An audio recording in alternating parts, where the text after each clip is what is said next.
shock inside of me. Vibrations barely touch my skin. The bass is taking over my body, yeah. Just let the aftershock in.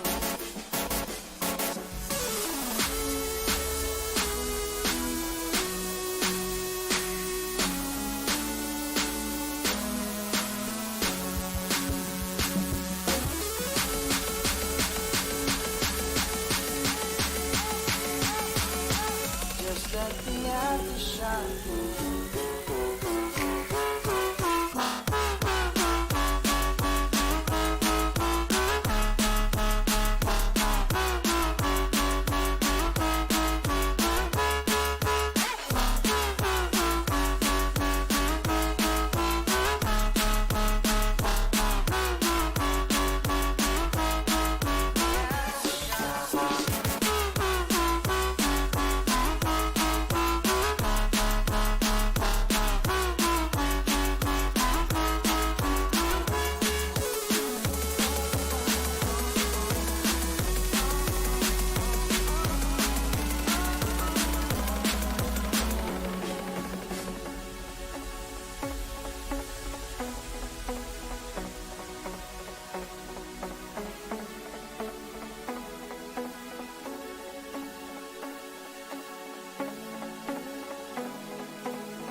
Let's go, dude.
I want to see the stars.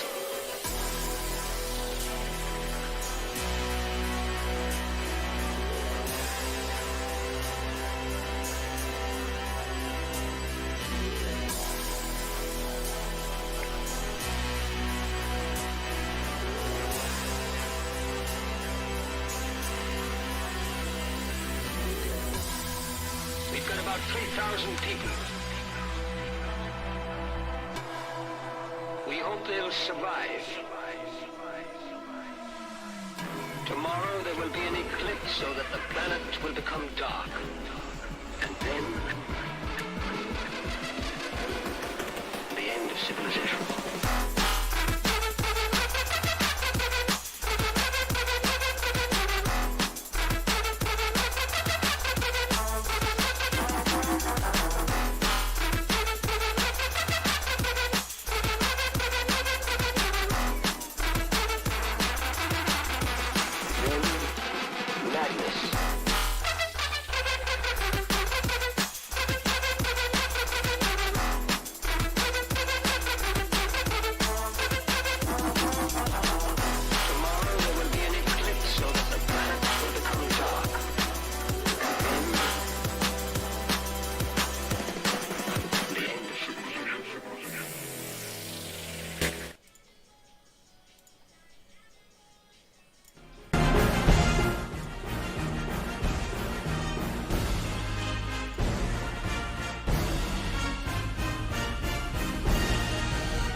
Hello and welcome to today's stream.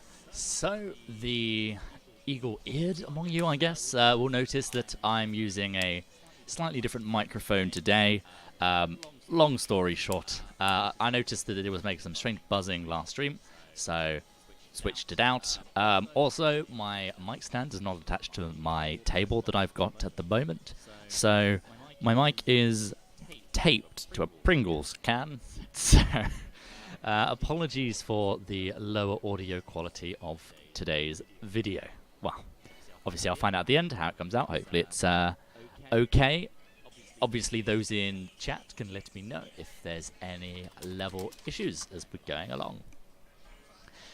So, today we are going to be going through some videos from Titan Knight, and across these videos he plays Lucio, Anna and Moira. So we'll be going to meet Titan Knight in just one moment. Enermatrix checking in.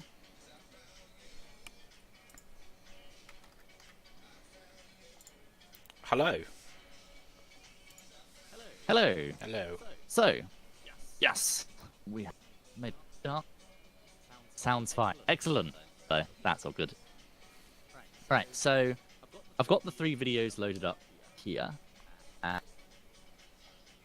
So, do you want me to go through them in any particular order? Let me take a quick look. If you can do the TG ones first, because I feel like I played better in them, and the other one I think was later on that night. Mm-hmm. But yeah, either of the TG ones to start with. Okie, I can do that. So, I'll just go through. Let's see if it's. Trying to work out which game came first. It would have been the Lucio game first, because we did Busan and then we did King's Row. So it's going to be really interesting, actually, because of course I was playing in these games, and it'll be really interesting to see what it's like from the other side. Let me just load up my good old Epic Pen. There we go.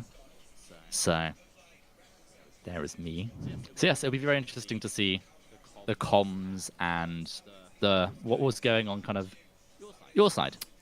Comms were really good, actually. It's one of them where it started off quite relaxed, and then as the game got more and more tense, call-outs were getting better and better. Mm-hmm.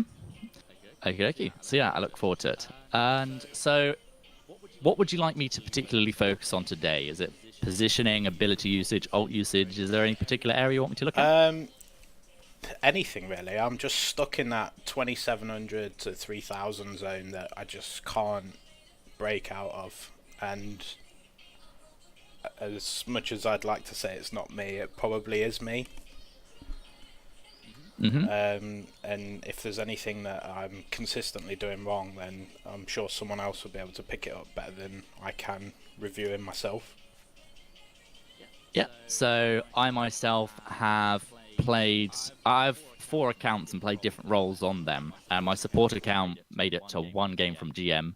It's currently around 3,500 because I've not had much time to play on all of my accounts. So I'd say my best support is probably Ana, but I've actually been picking up Lucio more and more. And Moira, I really, really enjoyed. And I've got 112 hours on Moira. That's very impressive. So I should be able to offer quite a lot of advice and sort of feedback on your gameplay across these games. So essentially what I'll do is I'll be playing them through, and I will go between... I can mute myself in Discord, and so there might be some stuff that I say to both you and... I mean, what would you prefer? Are you going to be watching the stream live, in which case I can just give all the feedback straight to stream, or what would you like to do? Well, at the minute I've got your stream muted, but I'm in Discord. Okay. So I think what it would probably work best for is, to do it the way round of, I'll mute myself on Discord, and then you'll be able to see what I'm saying kind of in relation to also what I'm annotating and parts of the video that I've paused Okay. out.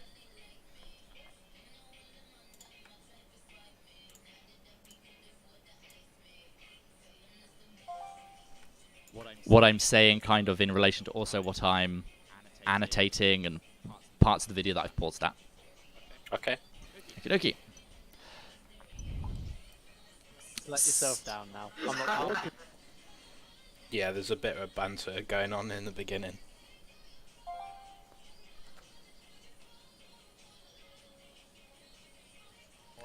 So, yeah, you can see that this is before people have switched channels. I'll just quickly fast forward. I'm not sure why there is an echo. Some- Yeah, there's a bit of...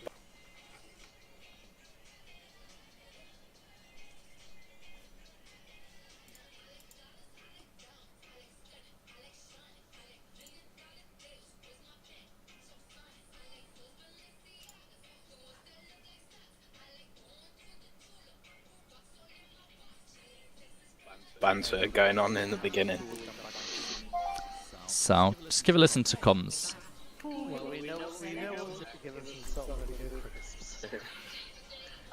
I go there.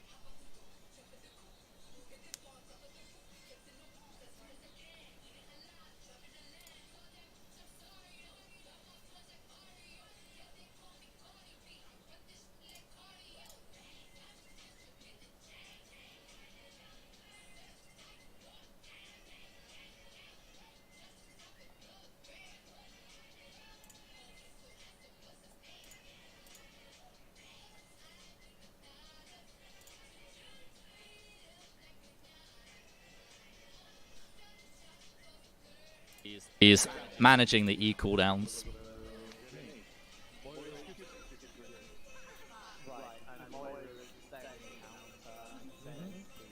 And Goats is very, very close quarters. Everyone plays together.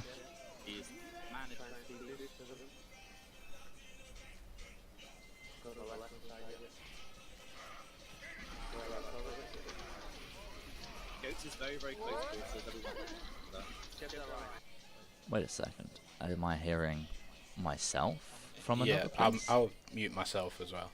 Oh, I know what it is. It's probably... I'm hearing myself for some reason.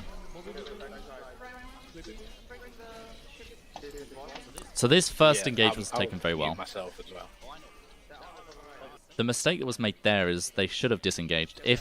One of the big ways to counter Goats is if you can land a big anti. Defense Matrix and Zarya Bubbles do then resolve that. So they have this opening pick. The thing is, you've got all the time in the world to now follow up. So here, they have the advantage currently. The Ryan is slept. and they get the second pick here. Now, we've used amp, so probably going to be on speed this entire time, or should be on speed this entire time. Yeah, so right now should be on speed rather than a heal, especially because people are antied.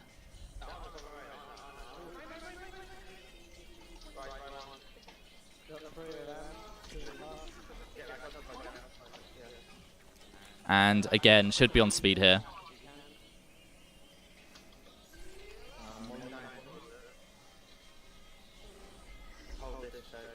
So yeah, you want to be on speed pretty much all the time, unless you're amping up heals, particularly in goats. Okay. So speed away from this right now. Yeah, the reaction to enemies using ult is normally to firstly speed away. Okay. Create some distance, and next you can then focus on healing. So there, I would be immediately going. You know, you've got a pick. You've got the advantage. Actually, I'm going to go full screen on this. I know what's happening. I'm hearing Titan Knight. Yeah, because what I'll do is I'll deaf mute myself on Discord. Okay, so I've got chat open on another screen. So if you just put messages into chat, then I'll see it. Titan. Yeah, and should be speeding. Should be speeding. Should be speeding. Should be speeding. Yeah, so yeah, should have been speed pretty much almost all that fight. And here, speed.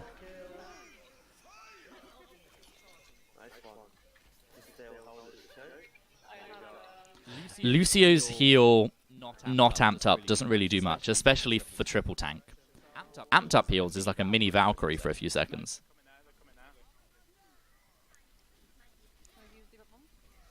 The other thing is, you don't need to right now, because one of the main reasons that you will be healing is you need to build up your beat. Right now you have your beat, so you can prioritize healing even less.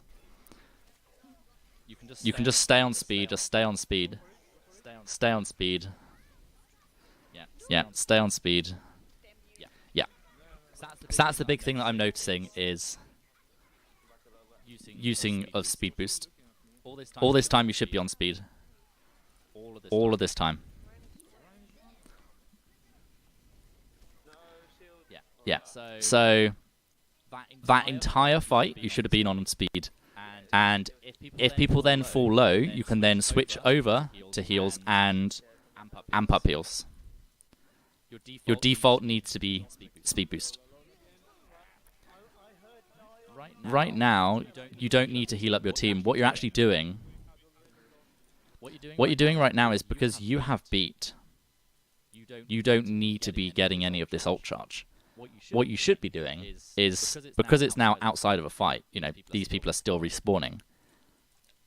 These people don't urgently need healing. Let them remain to have a little bit of health chipped off. And then when your Zen and your Brig respawn, they can then come in and heal those characters and get that ult charge. Again, you should be on speed. Speed. Should be on speed. It's almost like you only need to switch to heals if you really need to switch to heals. A 30% speed boost is much more valuable. I think I waste a shatter here. And what happened there is you stacked support ults. You stacked support ults against a failed shatter. That was even worse.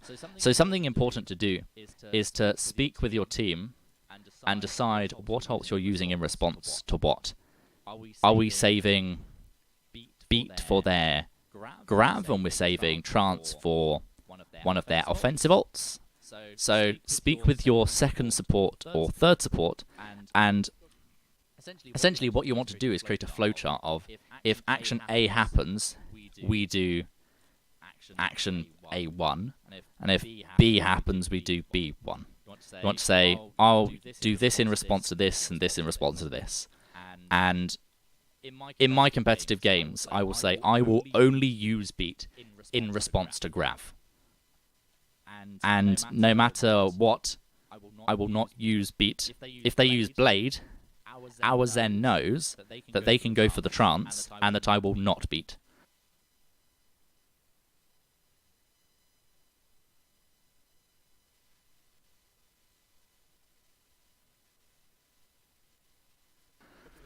But they also know that when we get grabbed, that I will beat. So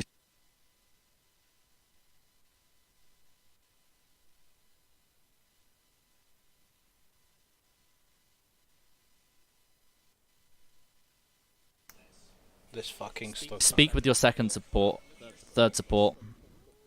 Decide what you're using in response to what. And I want... The other thing I noticed is you haven't pressed tab.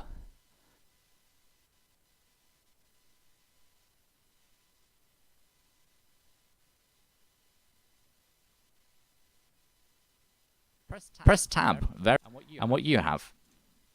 You know, you can now see the ult percentages of your team. And that's particularly useful to you to know what you should be doing, where you should be going, and what your team is intending to do. You can say things like, oh, we've got this, and they've got this character, so they might have this ultimate. So, there, I failed the shatter, and you use beat, and your Zen uses trance. So that was a very, very bad play from the two of you. Our Lucio uses beat in response, and we use nano. Now, if you see the nano, your next thought might be, okay, so in the position you're in, speed boost is going to be your best friend, because you know they are going to be speed boosting. If they've nanoed the Rhine in particular, they need to speed boost that Rhine, so you need to be speed boosting in response. As well, this is where you could be saying to your team, we'll use trance in response to nano. Speed boost, speed boost, speed boost, speed boost. You should just be on speed boost, should just be on speed boost.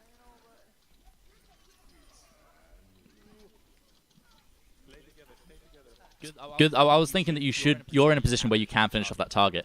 But at the same time, here, the reason your team lost this fight is because your communication and target focus really, really broke down. Just listen to what's being called as the current target focus. Almost got grab here, ready? They feel well, get ready for grab. Come on, 3 of them are down. Nice. Focus there, right? That was the first call that happened this fight.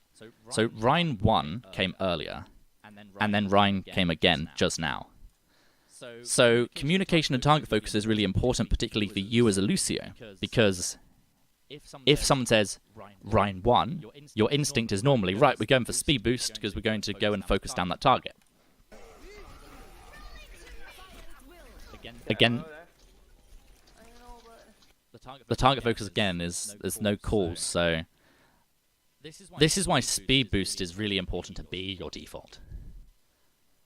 So if it's Junkrat low and your team go for Junkrat, your thought process almost goes, well, Junkrat's over there and our team's over here. Oh, we need to speed boost to get to him. But target focus is broken down. And additionally, keep an eye on how many people are in your aura. At the moment, it's 2. If you're running goats, that number should always be 5, unless someone is dead, like Nikma is. So that number should be 4. And this is a sign that your target focus, your team, is split. That's not how goats plays. Good call from Nikma to stay together, because that's what goats is supposed to do. But if you look, there's a target discorded there, which no one's really focusing. There's an Arna there, which no one's really focusing. And if you look at your team's positioning, it's quite split. And where you want to be as Lucio is there, in the middle. So you are speed boosting your entire team, so they can rotate onto the target they want to attack. Coming from below. Lucio dead.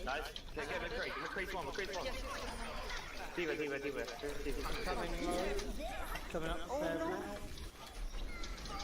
These little switches over to heal them back to speed is fine, and is actually really good to do. If someone stays just on speed all the time, or just on heal, someone's movement is very, very predictable. When someone's speed suddenly changes and then changes back, that throws off the aim of hit scans, but also gives people a slight burst of heal as well. So essentially, I've drawn this line before, we're going to draw this line again, which is healing and speed boost. And essentially, you're going to be on speed, amp up heals, and speed boost, speed boost, speed boost, speed boost, speed boost, speed boost. Maybe switching over very, very, very briefly, and then amping up heals. And it's essentially, the very, very basic version is speed boost, amp up heals. Speed boost, amp up heals. And then the slightly more complicated version is maybe switching to heals very, very briefly, amping up heals, switching to heals briefly, and then amping up heals. So you're throwing in a few switches every so often, because that does make movement for your team slightly less predictable.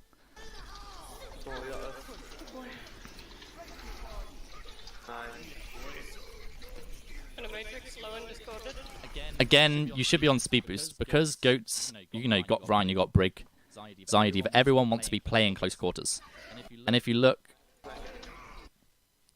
your team is in a position where they could be focusing down this Reinhardt. The target has been called. Oh. Hey from Piggybo, and I got a ding. I don't have to wait for that to appear on screen. Hopefully my notifications are on. Where's my notifications? I got a ding. Where is it? Alert box. It should be there. But it has not appeared. Oh, I know why. It's because the alert box needs to be above this. Right, let me test a widget. There we go. Okay, that was my bad, because the alert box was actually below the screen. So, apologies for not knowing what that alert was, but thank you to whoever it was.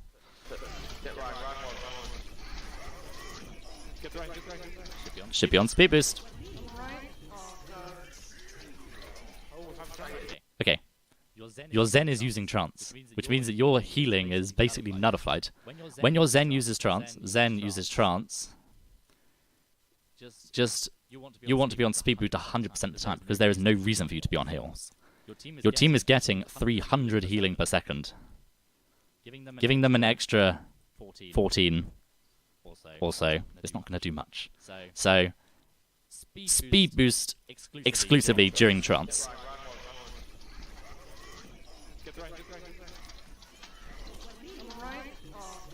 Speed boost. Beaver's light.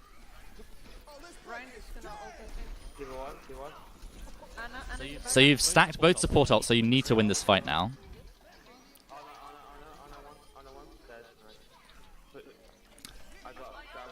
So yeah, your number one thing is speed boost. Needs to be your default. Right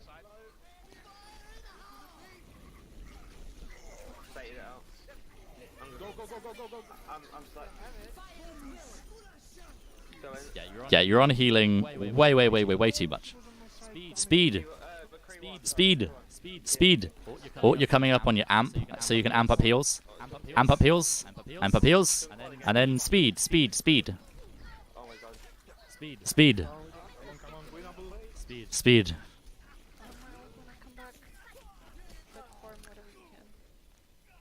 Yes, your gameplay will dramatic. The thing is, what Lucio is Lucio is an enabler. He enables the team, and I can tell you from a tank's perspective that when you have speed boost constantly, it's just one of the greatest gifts that could be given to you by supports. To be constantly speed boosted just allows you to be where you want to be and target the target that you want to target. So your team should have won this round, but didn't. Mainly because target focus was off. And that's kind of a team thing. I think that for me, if I'm on heals at any point, or if I have amp available, and I'm saving it for heals, and then someone says, go, or someone says, play aggressive, you might even be tempted to amp up speed, which is an option. Normally, particularly in Zen Goats, you're lower on healing than in Moira Goats. You've got Zen that does 30 healing per second. You got Brig, who has her passive, has her burst heal. Thing is, her repair kit does 150 every 6 seconds, and Zen does 180 every 6 seconds. So it's kind of like having 2 Zens on your team. It works out at 25 heals per second for just her repair kit plus her passive. So when people say Brig is not a healer, which does basically the same as Zen, and Lucio, when you amp up heals, you're doing 45. I'm just going to make the number. I'm going to round the numbers. It's actually about 47, I believe, but let's make the numbers nice. 45 per second, which is basically a mini Valkyrie. When it's not amped up, it's more about 15, which is pretty negligible. That takes a 150 health target like Tracer 10 seconds to heal up. So, you're normally saving your amp for your heals, particularly in Zen Goats.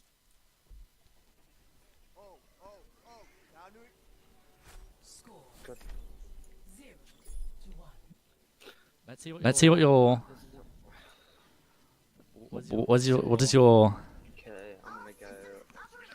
team decide to change. Enermatrix was trying to suggest. It's like it's the dive tanks with Lucio, Brigitte, McCree, and I think it's Farah. It's Zen. It's Lucio, Brig, Zen, Winston Diva, and McCree. So the old classic dive was Lucio, Zen, Winston Diva, and Tracer Genji. The form of dive that's been emerging has been the Lucio, Zen, Brig, Winston Diva, and McCree. And with Ashe, some people switch out the McCree for an Ashe. And it's really good because it's a really aggressive dive. And McCree is in a really strong position where he can anti-dive as well. So this is... You see this a lot in pro play when they want to play dive, but now that Brig's been nerfed with her shield bash, maybe it will change. It was because basically Brig could shut down Tracer and Genji. So people didn't run Tracer Genji as much, and Genji couldn't really do much against goats, and Tracer got shut down, and especially with the McCree, it basically forces them not to be able to run a Tracer. So Tracer Genji, it is something that we'll probably see more of now that Brig's been nerfed again. Try this. I've seen the solo McCree a lot. Yeah, solo McCree to the 3 healers, solo McCree. Oh. But you got the Farah. Yeah, we're not going to power.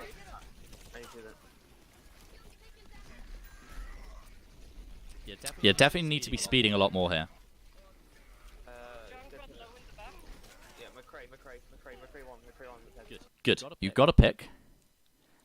This now means you can actually be on speed boost even more, because your team is going to be taking less damage and has less pressure on them. And what you want to be doing now is turning that 1 pick into 2, into 3, and basically snowballing that fight. Again,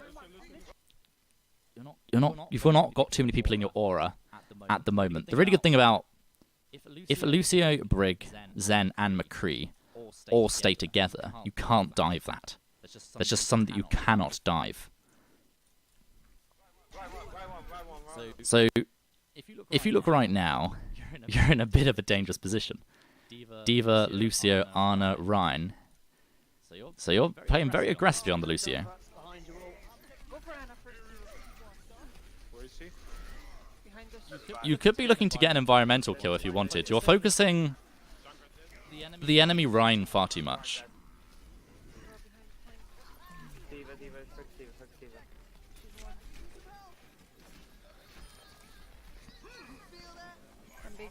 And it's really good as well because 80 to beat.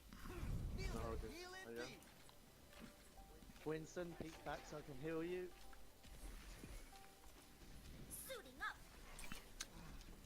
And right now there's no reason for you to be on heal. Everyone's already fully healed. So give people speed boost. If there's no one to heal, then there's no reason to be on heal. Speed boost. It's a bit like Mercy. Mercy, your default should be damage boost. Unless someone needs healing. No one needs healing, then you don't need to heal. We need to kill that animal. Tell me when they are past. They're all going towards low ground. They're all going low ground. Winston at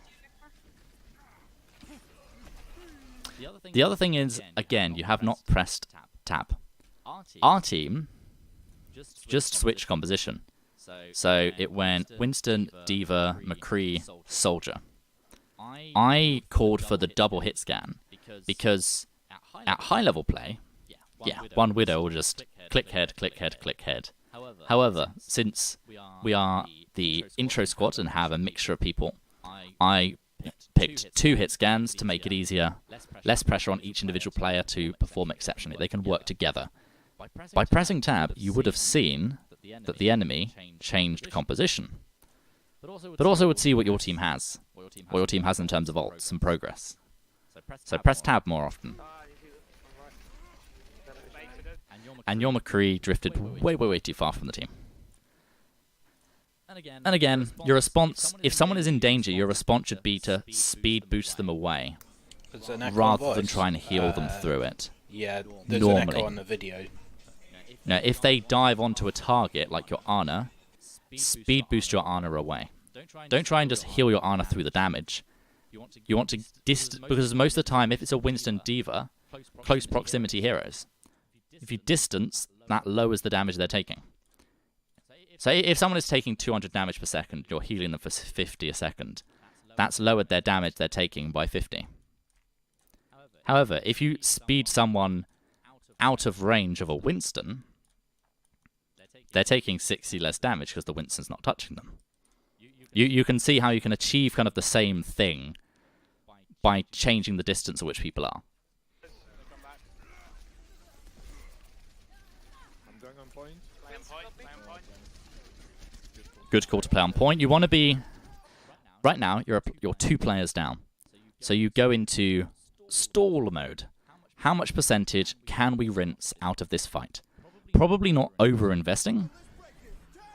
You've invested the beat. It's worth noting that beat is blocked by bubbles. Or any shields. So if someone was in that bubble, on the other side of that bubble, they would not have got that beat. So, something to be wary of. You probably boop off this soldier. I'm not sure. What I was looking for is to see if anyone didn't get the beat, but it looks like you're focused on the soldier. This is the other thing, is if you were on speed boost, you'd be able to move to these targets quicker to get those environmental kills. So, speed boost.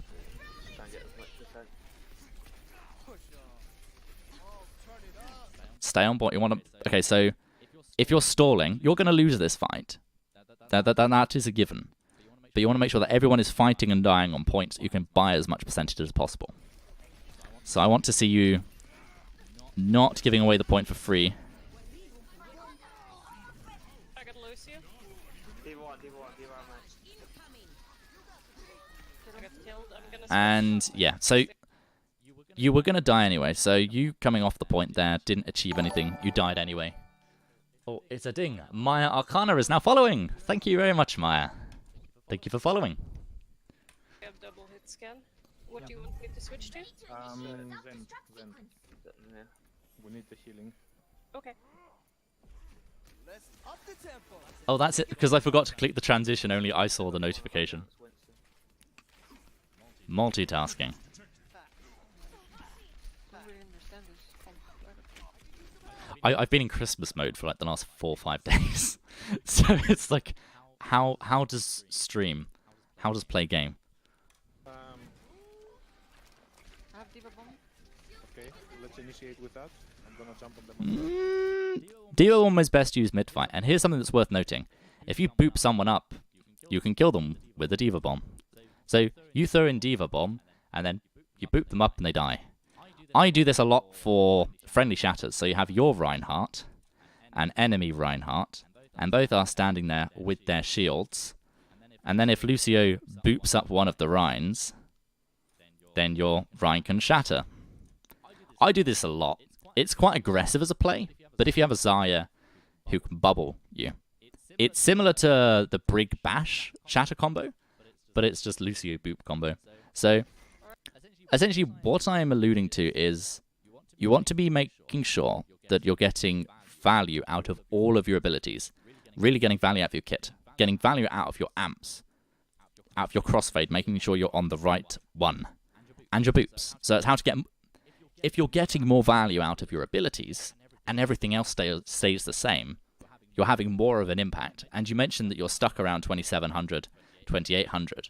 One of the big things, like the main thing to get to Diamond, is not becoming a god at the game. To get to Diamond, it's a lot about getting value out of a hero, and any hero. My DPS account got to 3600. I'm terrible at DPS, but what I'm very good at is positioning and value. I know how to, and I think the third thing is enabling. I know how to enable my team, get value out of a hero, and where to position. And this goes for any role, any hero. You could focus in on becoming god at aim, and, fragging out on every hero. But I think one of the best places to start is with your kit, with your abilities and your ultimates. That's the best place to start. I have a ball on your neck. Soldier dead. Lucio dead. Yeah, Low. oh no, what? Need help? If you look here, your team is fighting on point. Currently you've got 0 people in your aura. So you're on heal, you're full health. So, not generating any ultimate charge, but also not contributing to your team. Get to point, go to point. Speed boost also helps you reposition. So it gets you from one location to another, so you can then help your team. I'm dead. Go taxi here. Lucio, go taxi. You press tab, excellent. So, this is the composition I was talking about. Double hit scan, Lucio Ana. Got Nano Sights, got Nano Winston, got High Noon, which has speed boost, which also has defense matrix. So, the composition that I've built here is very anti-Pharah. And in response, your team has switched off the Pharah and gone McCree dive. I can't remember whether I switched our composition or not. But essentially, if you speed boost your team, that allows you to engage onto the targets you want to engage on, but also distance yourself from a Diva Winston who's diving, get them out of line of sight of the DPS, and if they're naded, then it allows you to get them to safety so they can wait for the nade. So that's... You're on gold healing, which shows that you have been staying on healing a lot. 8,000 healing is a lot for Lucio. I like that you're going back to taxi your team. Take something with him. That gets a big tick from me. Careful, Mickey. Peek my neckler so I can ball you. They're going left there. Yeah, they're gone left. I've got sound barrier. The other thing is, if a team comes around left-hand side, on any map that has a cliff or an edge, that is, your brain goes, there is an edge. I have a boop. I'm going to try and boop them off. And you don't need to, be incredibly risky. If you stand at this kind of position around here, you can look for when they move there, and you can boot them off without putting yourself in much danger. You've said, and I've played I basically played 6 seasons on Mercy, Moira, and now I've introduced to Lucio and Ana. Yes, Lucio and Ana are currently the strongest supports in the game, or at least the strongest support pairing in the game. The reason they work really well together is Ana, her main problem is mobility. She does not have mobility. You add Lucio, and now Ana has mobility. She has an escape. So that's why they pair really well together. Mercy Zen, they can just Harmony Orb the Mercy, heal the Zen, so they can keep each other alive that way. And you've also got damage boost. So Mercy Zen can be very aggressive, but also very defensive. It has a lot of utility, Mercy Zen. But when Ana's meta, Lucio is more meta. So becoming good at Lucio and Ana is a really good. And Lucio's really good on control. On control, Lucio is really strong. Because I covered this in my last video, which was about the number of fights per game. The first one happens at 0%, the second one typically happens around 30%, and the third one, that's a terrible 3, happens around 60% or 70%. Now if you have a Lucio, you can have 4 attempts. Let's say you went 100 to 0, or you went 0 to 100, I should say. Lucio allows you to have 4 fights, 4 or 5 fights. Whereas without a Lucio, you have 3, maybe 4. And it's defensive ult as well.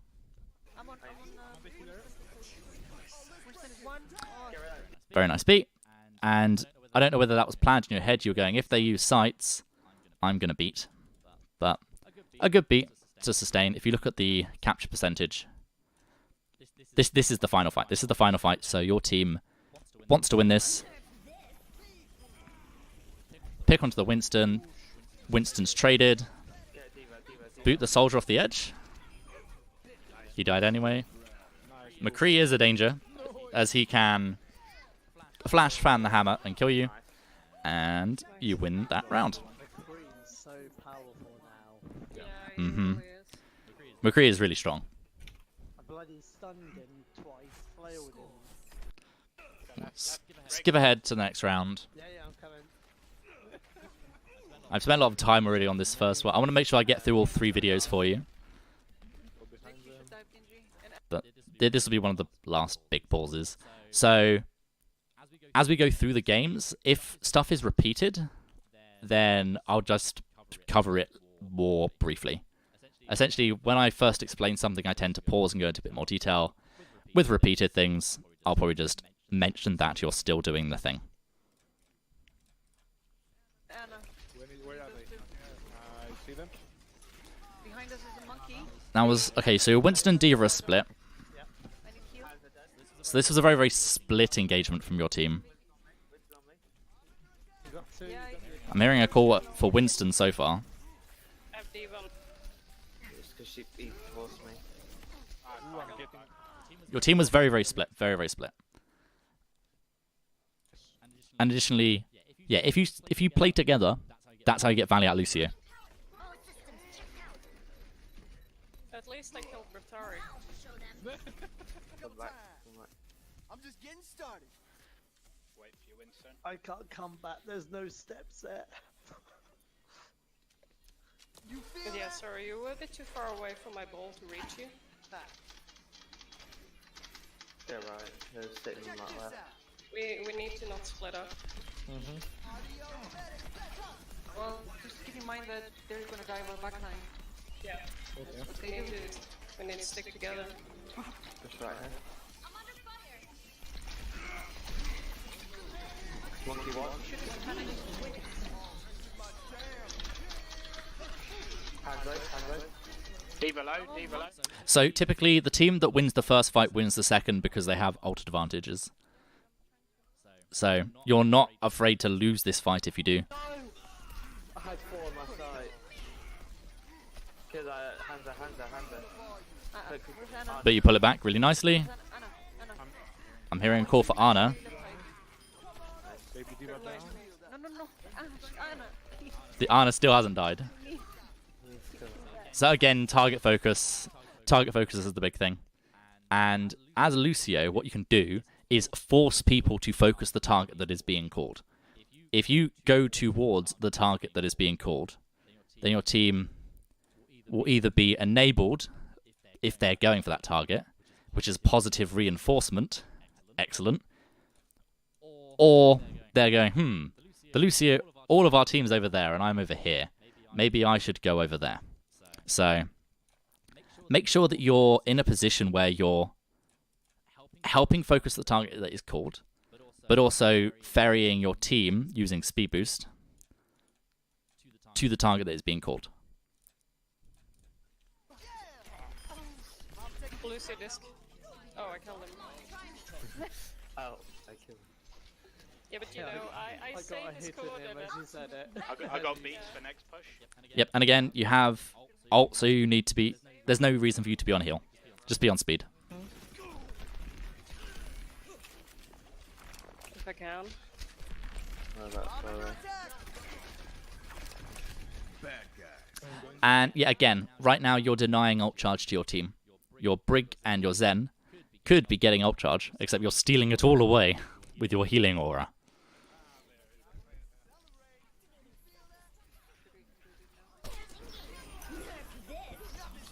That's gonna kill me. Oh, That was a very late beat. Stacked defensive ults, they're all on the right. Get that on the right. and now you have no... They're using a lot of ults there. Okay, so if that had been a better Genji, let's say that was a Master Smurf Genji, for example, that they probably would have wiped your team because you used both beat and trance.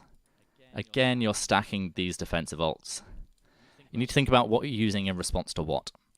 This comes down to ult tracking, which is pressing tab. Press tab, look at the characters that they have, and think, literally ask your team, what ults do we think they have? Coming back. I'm still coming back. So you would be there going, I think they have Blade, so we're going to use beat in response to Blade. Trance we can use whenever. You just say, we can use trance as a sustainer, but we're going to use beat for Blade, or the other way around. So again, it's having that discussion with the second support, and in your mind you've got to be thinking, I've got beat. What am I going to use beat in response to?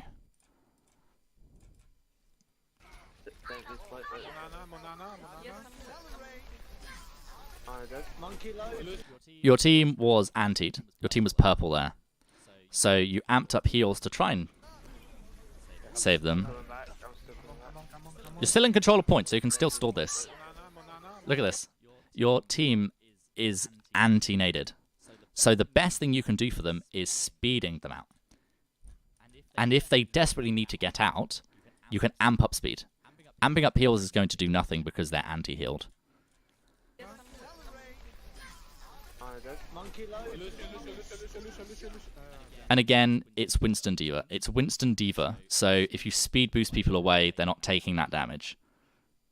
So your response there should have been to amp up speed, not amp up heals. If people are naded, switch over to speed boost. That's basically just the big number one thing for today is speed boost.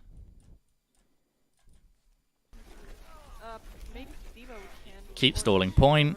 D.Va's one. Keep stalling point. Lucio half. So you amped up heals there, but broke line. So this point looks like this, and has a drum in the middle. And you amped up heals when you were there, and your Winston was there, but then you went that way, and you also went that way. So he's getting no healing because there's an object in the way. Try and get as much percent as you can. I'll take now. So if it's close to the end of anti, you want to amp up speed, and then as soon as the anti ends, switch over to heal, because when you amp up, that amp up applies to whatever you switch to. So if you go heal speed, heal speed, heal speed, that'll amp up everything for that entire duration. So that's what I would do, is I would amp up speed, because I know that I need to get those people out of there now. And then as soon as that purple ends, switch over to heal, because I'm still amping. Theoretically, you're thinking, can I hold amp? Can I just normally speed them? But at that point, it's no, they are definitely going to die, so I need to amp that speed. Otherwise, they won't be alive to receive the amped up heals. So you can start by amping speed and then switch over to heals. I often do the opposite. I will amp up heals and then throw a burst of amped up speed at them as well. So if this is basically just switching between heal and speed more often. Because amped up heals with a burst of amped up speed allows your team to go from this position to that position very, very quickly.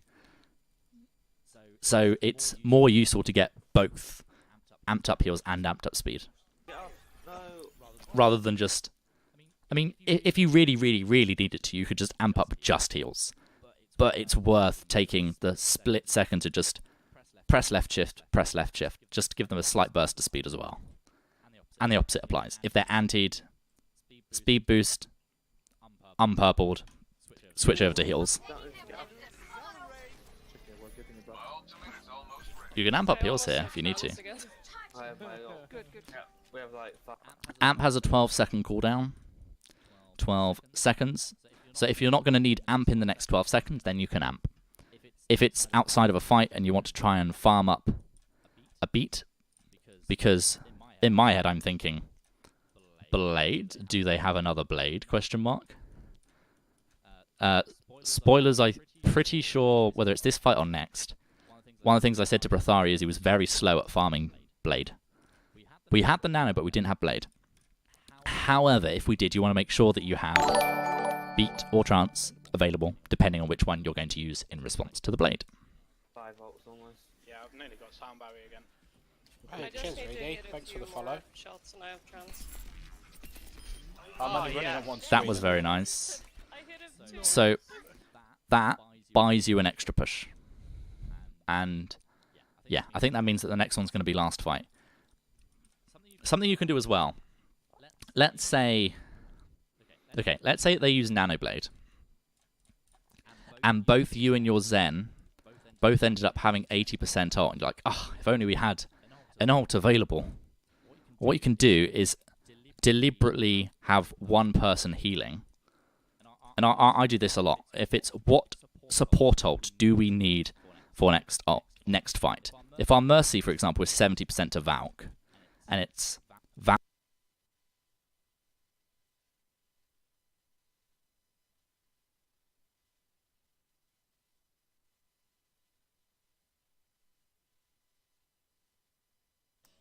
No worries. Cheers for the follow. I'll be uploading this to YouTube later on as well. Second support to not heal.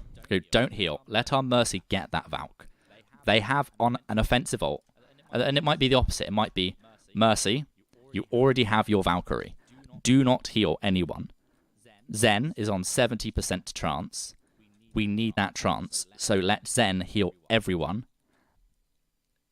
There, in terms of a timeline, what you have is you have a fight, and then you have a kind of an end of the fight. That might be, you're killing the final target, you're staggering. Then you have a kind of a regrouping phase, and then you have a pre-fight phase, and then the next fight starts. So, in the final part of the fight, you might have just one target left. So at this point, this is, the stagger phase. This is, killing the last person on point. And there is no risk of your team dying. So what you might choose to do is, I do this a lot and say, it doesn't matter that our Winston is 150 HP. There's no reason to panic because there is nothing that can kill him. Instead, in this 3-part period here, you can relax in terms of healing. You can let your Zen heal, and in the time between, we're waiting for the next fight, still healing up. The next fight's going to start in a bit. We're taking a bit of chip damage, and he can still heal. And then, by that time, you'll probably have one of those ults available. So, don't be afraid to let someone else heal so that you can build up to another support ult. I mean, in games where we've been 60% to Nano, and we have 100% on Blade. I've literally stood at the choke point as Winston and just taken poke back and forth, and then gone, right, Anna, you got Nano? Excellent, now we can Nano Blade. I mean, you can literally just deliberately feed to get your support ults available. He's not going to be happy with that. No sleep. I think we both hit him in the head at the same time. Yeah, They're I coming left had side, a I ding. think. Yeah, left side. Try and break the ball so I can hide in. And me on the Winston, I'm going to jump to point because it's 97%. I'm dead. I'm keeping. Point. One person in aura. You've got one person critical over there. You're trying to 1v1 a Lucio is not worth your time. You will. Two Lucios fighting each other is not worth anyone's time.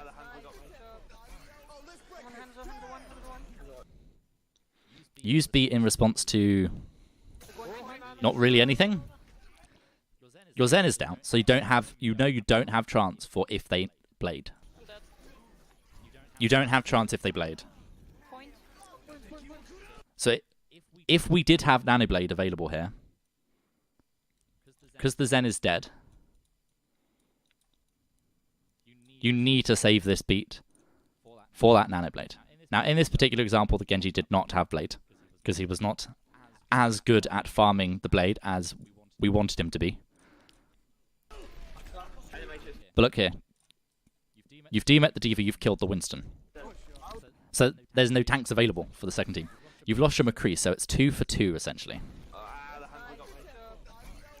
Now look at your Winston's health. Your Winston's half, your D.Va is full health. There's a random Lucio. There's an Ana over there. There is no threat to your team right now. There is no reason to beat.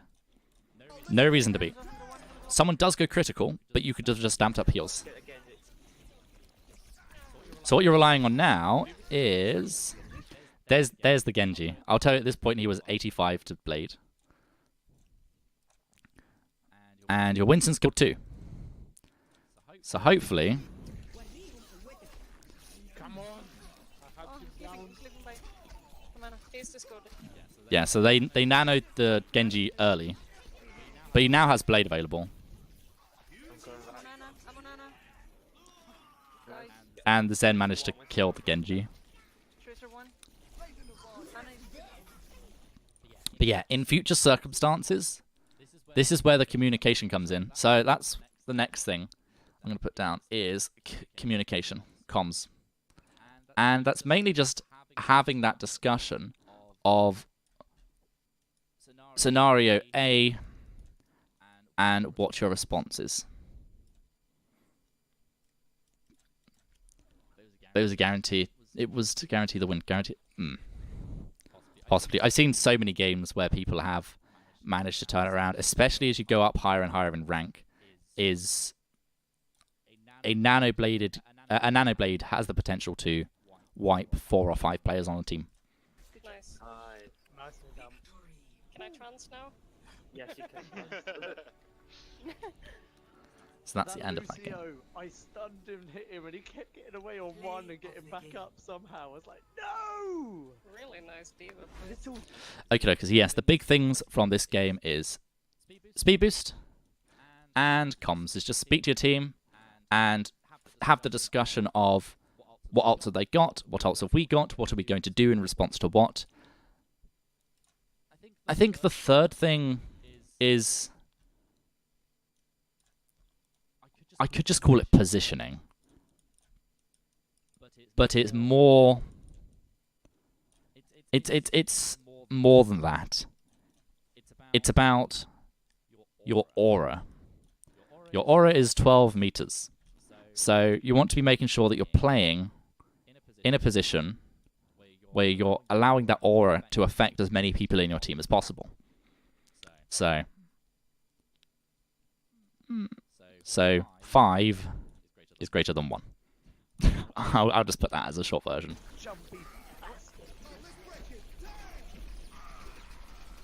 Okay, we'll move on to the next game. So, after this was King's Row. So, I'm going to rub all these ones out, and I'm going to put them in a smaller font, just in the top left. So, number 1.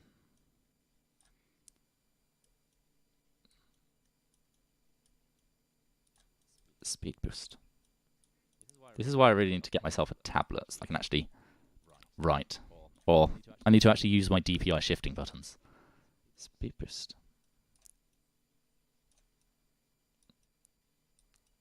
Comms. And number 3 is aura. So that's going to be just the notes from the previous game. I don't like that CO.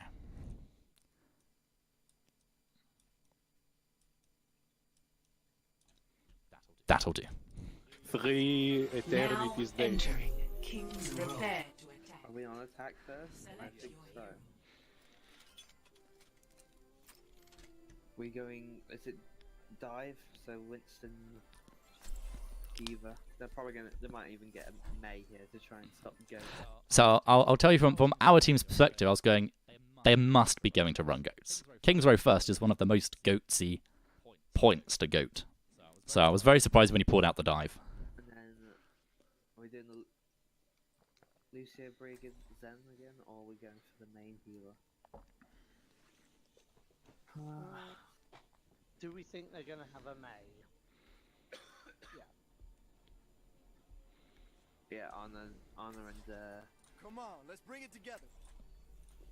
and Zen. There, Let's not waste time. Torbjörn. ready to play. Torbjörn, ready to throw. And now I sit here Commences for in 30 seconds. a while. You'll probably be the best. Here's a small thing. Never stand at the windows, because that gives information to the defensive team. They'll be saying, they have a Lucio and a Widow, because they can see what you've got. I deliberately told the defensive team to play there. Don't reveal what you're playing on the defense. It's just a small thing. Avoid revealing what you're running. Okay, Tobias, let's do it. I can take Anna. Toxic. I've seen both play. Widow... Okay, so the reason the McCree works is McCree has a lot of damage. McCree has a lot of damage. So he can kill shields, he can kill squishies, he can kill tanks. McCree is one of the bulk of the damage in the new dive. Widow is very bursty. So switching out the McCree for the Widow doesn't quite work. The reason I'm mentioning all this stuff is this is useful stuff to get in your mind because it links back to comms. It doesn't matter what role you're playing on, you can make suggestions in terms of composition. It's also McCree can get the speed boost, can get the harmony orb, can get the aura from the Brigitte, whereas a Widow gets no utility from the supports. That's not the right, by the way, it's the left. Capture objective A. No, the theatre is the right. Wait, where do you want us to go? Decide, Right, please. right. Okay. Right. You've left your Ana. And then out. I don't know if that's deliberate. How am I gonna get past now? Oh, wait. Your team is very split. So your D.Va's there, your Winston's there, you're here, your Ana's all the way back at choke point. So this is a very, very rushed dive. It's a very blind dive. Because you didn't really dive anything, you just kind of moved. Oh, they're hiding from people. You have to get behind them more. No, what? Nick, reach you up there, guys. That was... I'm gonna lose my mega. I'm healing it. So this is pretty messy at the moment. That's where your Ana and Widow are. No Flex is there. everyone's really, really split right now. And you can see this, you've got 2 people in your aura. So, one of the key things to ask yourself a lot of time is, are you getting value out of the hero? So, yep, easy headshot for the Widow, because your Zen was in the open, and it was... Yeah, so because your team was so split, your Zen was by himself, easy target for the Widow. Your Widow was split off. Your Widow did manage to pick off the other Widow, but you saw there. You're kind of moving about. But yeah, easy Hulk kill there. I'm switching to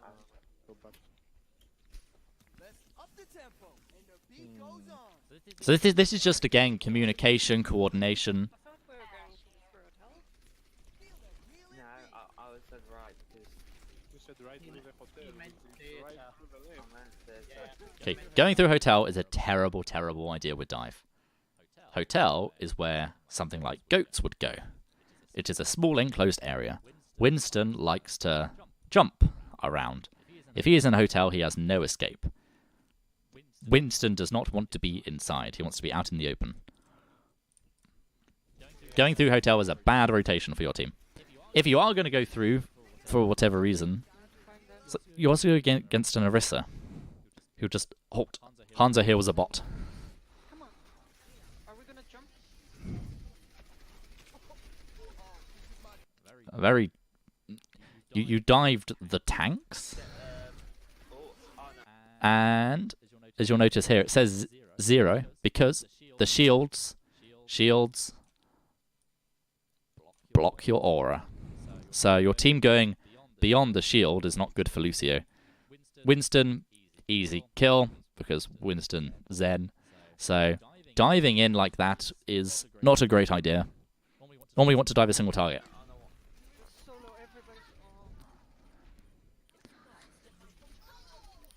Dive is also not the right composition to run here.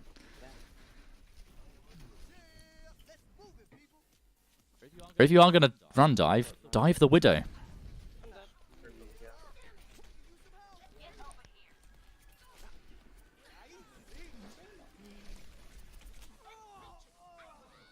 Oh my god. I'm gonna nano our Winston. I think we need to go. Ryan's Yeah, So, a good call for the Reinzaya.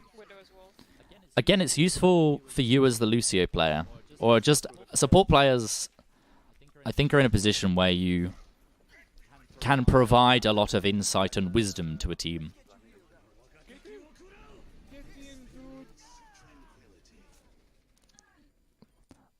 Watch what your response was to the dragons. Speed, speed, speed, speed. Speed. Switching to healing against dragons is not worth.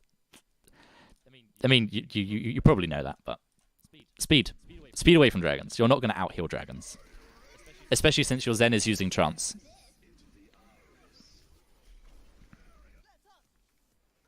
You can amp up heals here. Who's that Pirari? Like, why did you stop and shoot there? But his hands are good. The call from the F And was you come back. You've left me. can amp up your heals on yourself to survive, rather than stagger it. He's masters. Ferraris. So they got 3 masters. I've got Bob. They pushed in with Bob. Ah, I got pulled. Come back. Just don't break the shield. A good call from Smurfy there. You're 1 player down. Do not push when you're 5v6. If you are ever going to push, what you want to be looking at is what your current... I'll write status. So you want to be looking at what is your current status. And you want to be looking for if you have an advantage. If you don't, you're looking at how do we get an advantage. If it's 5v6, no, do not push in 5v6. Unless there's a very specific reason, which might be they are 90% to trance. We need to Dragon Blade before they get trance up, for example. But what you've identified there is an advantage, a reason to push. So look at what your current status is, and you as Lucio have control over when your team pushes in. You can just refuse to speed people. We're 5 at the moment. There's no reason to go in. Wait until we're all back. Obviously, since Murphy's being in the FTL position, he's FTLing. So you would more just say, oh, we're 5v6. But also, yeah, if you switch to speed boost and amp up, people will kind of just subconsciously go in. They assume that's go. That means go. Yeah, go.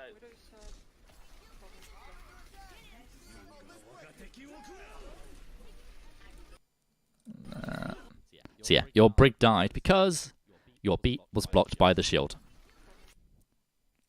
Look at this shield placement. So if you beat this side, the people on the other side won't get the beat. If you beat on the other side, the people this side won't get it. So this was a poorly executed beat because only your Rhine and Bob and I think one other person managed to get through to get the shield. No, it was just Ryan and Bob. Your brig didn't get the beat, so died instantly. Bob's going in. Get the shield down, I can't heal for it. Get his armor up the back. Speed boost. Amp up heals, amp up heals, amp up heals. You were just on heals, but not amping it up.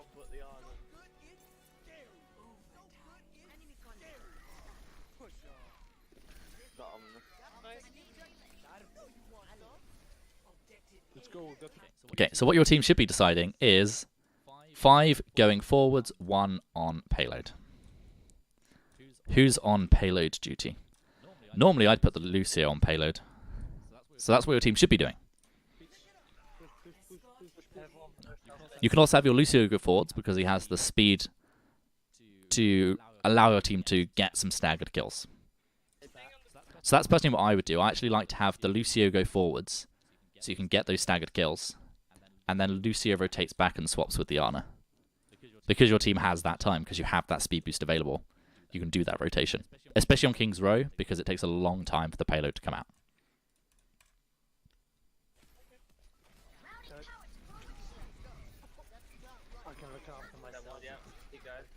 Keep going, keep going. Speed boost, speed boost, speed boost, speed boost. Keep speeding, amp up heals. Speed boost, speed boost, speed boost, speed boost. Speed. Speed. Still speed. Still speed. Speed. Speed. So yeah, the whole time you should be on speed. Remember the default.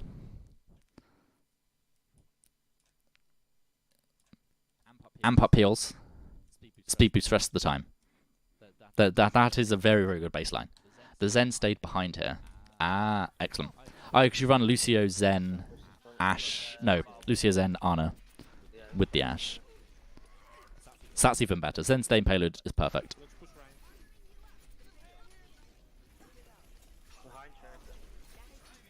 Speed boost. So, if your Rhine is taking a ton of damage, your Rhine has 500 HP and is taking, loads and loads and loads and loads of focus. Your plus 15 HP per second is pretty negligible. 15 healing per second means nothing to a 500 health Rhine. However, plus 30% speed boost, that means a lot to a Rhine that's being focused. Speed boost people out of danger. Amp heals. Amp heals, amp heals. Make sure to maintain those sight lines. You can beat this if you...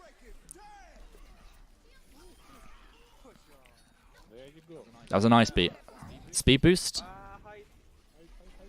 Speed boost. Demech D.Va. Do not let her remech. You have speed boost available to allow your team to push onto her and kill her whenever you wish. I might nano you when you grab your high energy. No, no, no, no, no, no. Okay. Gotta give it to someone else. Okay, break Orion then. I said go right. Reload. Also, it's important to reload.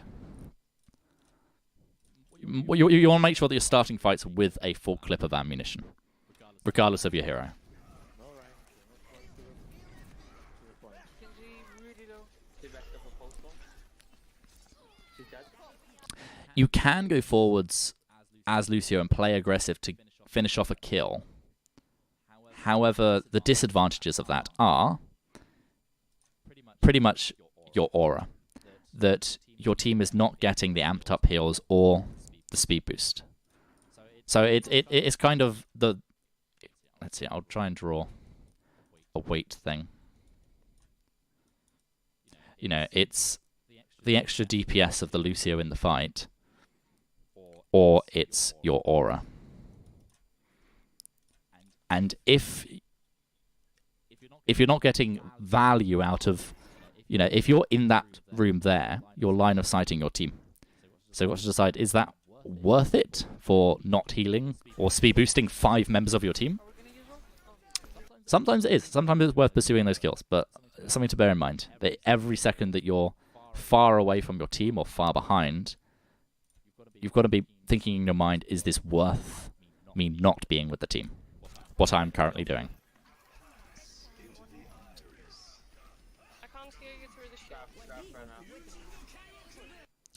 So you can see here, Trance, they've used... So a key thing to look here is, are the defenders looking to try and hold this? Are they eco-pushing, or are they looking to hold us? And that dictates how you're going to take this engagement. Are we gonna use roll? Oh. Genji on mate. They're using Trance. That means that they want to hold this. That informs your positioning. Also, look at your positioning. Rhine, Zen, Brig. You're frontlining at the moment. You could if you just pause on this exact moment, this is not a good position for you. You do get out. Can't heal you through the shield is something that's also relevant to you as Lucio. And Blade. This grav was a wonderful, wonderful grav. Because you got the Genji in the grav and the rest of the team. So that was a really, really nice grab from Asura over there. Risky, very risky. It could have been deflected. It could have been... Yeah, they used Trance already. But yeah, it's a risky grab, but it worked. Nice speed boost to finish off there. You booped me into it. Yeah, that was a very, very nice play. That's something... As Lucio, you can boot people into grabs, you can boot people into high noons, you can boot people into barrages, you can boot people into sight. So, again, it's getting value out of the kit. So, that is a particularly good play. But do be wary about playing the aggressive Lucio. For me, the number one priority above all else as Lucio, number one priority is my favorite Bee Gees song, Staying Alive. That is your number one priority as Lucio. Because if you're dead, you're not healing anyone, you're not speeding anyone, you're not able to boop, you're not able to beat. Staying alive. Just put on the Bee Gees. Staying alive. And then you are already a better Lucio. Nick, careful for Ryan. Try to block that. Yeah, I'm staying away from the shatter and the ult. Good, good, good. Bob's in the back right. Behind. Genji on me, please help. I'm coming. So, I'm going to go over what the other job of off support is. The off support's job is keeping the main healer alive. That is one of the core jobs of support, is to keep the main healer alive. So in a team, you have your main healer and you have your main healer, off healer, your team. Main healer heals the team, off healer keeps the main healer alive. That's the very, very basics of it. So if the main healer dies and you could have saved them, that's on you. I'm on the Ryan. Again, should be on speed boost. You can see that 15 heals per second means nothing against a team that's focusing a target. Do not beat. Do not beat. Good. Yeah, I must say that I'm quite happy that you're... I'm not seeing any like really like wasted beats. You know, like it's a completely lost fight and you're beating at the end of it. Best skin duel I've ever seen. Well, now I don't have to think about trying to sleep Skinjagger. Houston as a group, pop sound barrier. I'll have rally by then. I'll down Orion. You ready? Your Ryan would much rather be again. Ryan would much rather have speed boost than 15 heals per second. Amped up heals, however, he's gonna want those. Oh no! So that kind of worked out. Like, if you'd been tracking ults, your team would go, they have Grav. We're gonna save beat for the Grav. It actually worked out that the Grav and the beat came at the same time. But yeah, amp heals. Amp heals. 50 heals per second. It's a Mercy Valkyrie.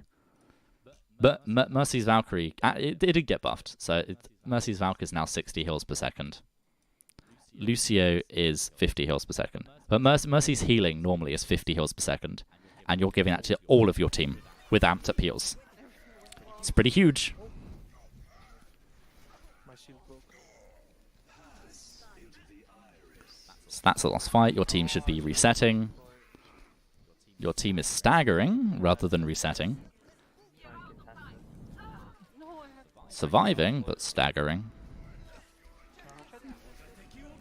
Oh, by the way, there is a really good Lucio boop spot here. There. If an enemy target is in this area, and you ride on this wall and boop that way, they'll go into the pit. It's a pretty good boop. Obviously, don't do it if it's, again, number one priority, staying alive. If it jeopardizes that. But the route that you're taking, you know, if I was on this Lucio, I would be looking to boop as you go past. I'll say when I'd use it. Boop. So yeah, you were looking that way. But if you'd been looking that way, you could have maybe got a boop there. If you're going to take that route, you might as well look for the boop. Sorry, I couldn't get there.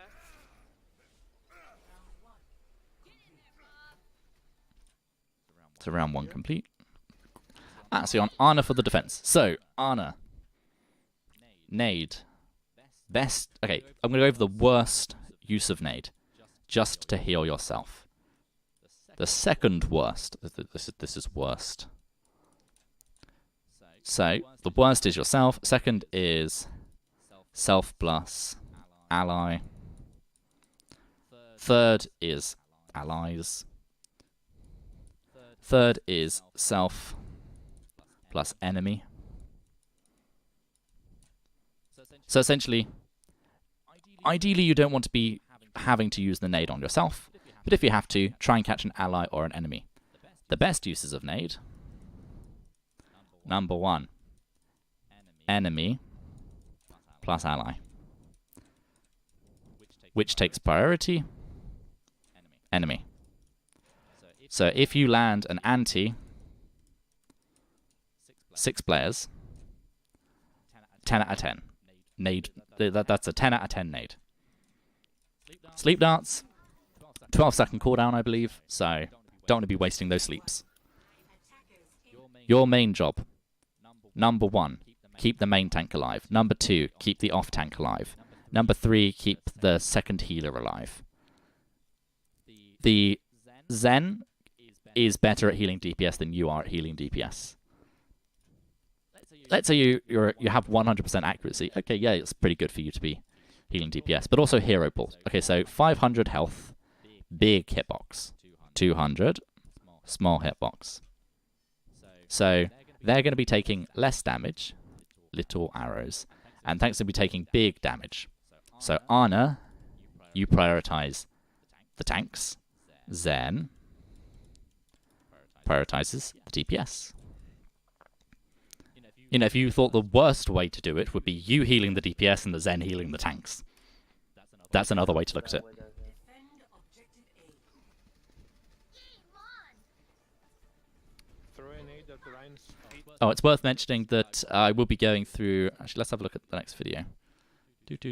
I'll go through all 3 videos. It doesn't matter how long it takes. When I tell you. Going high ground. When one of them tries to jump on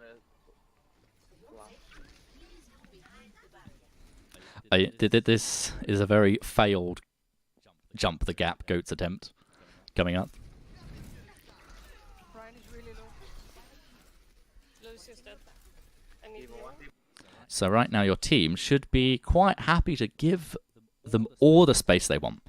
You've got to pick. You're happy to let them just...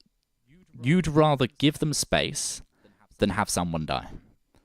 So your team needs to be just, just give them all the space they want. Just come back. No one should die in this fight. Who's on point? That would be me. I, as Reinhardt, recognize that the best thing for me to do would be to go point. And what this does is this makes your team panic in terms of positioning. And your target focus falls apart. And your positioning falls apart. So let's see what happens in this next fight. Point, go to point. Number 1 mistake. You jumped onto point. The job of contesting point is probably going to be your Diva. Number 2 would probably be your Orisa. You on point doesn't really do very much. Hello, K Chroma _ Hey, a fellow person with underscore in the name. Welcome to today's stream. So yes, we're halfway, or nearly at the end of the second video of today's VOD review. And we're currently on Ana, King's Row Defense. So, defenders. Diva's probably going to be defending. And the thing is, if your Diva is there, and you're on point, you can heal her. But also, if you're on high ground, up here, you can still heal your Diva.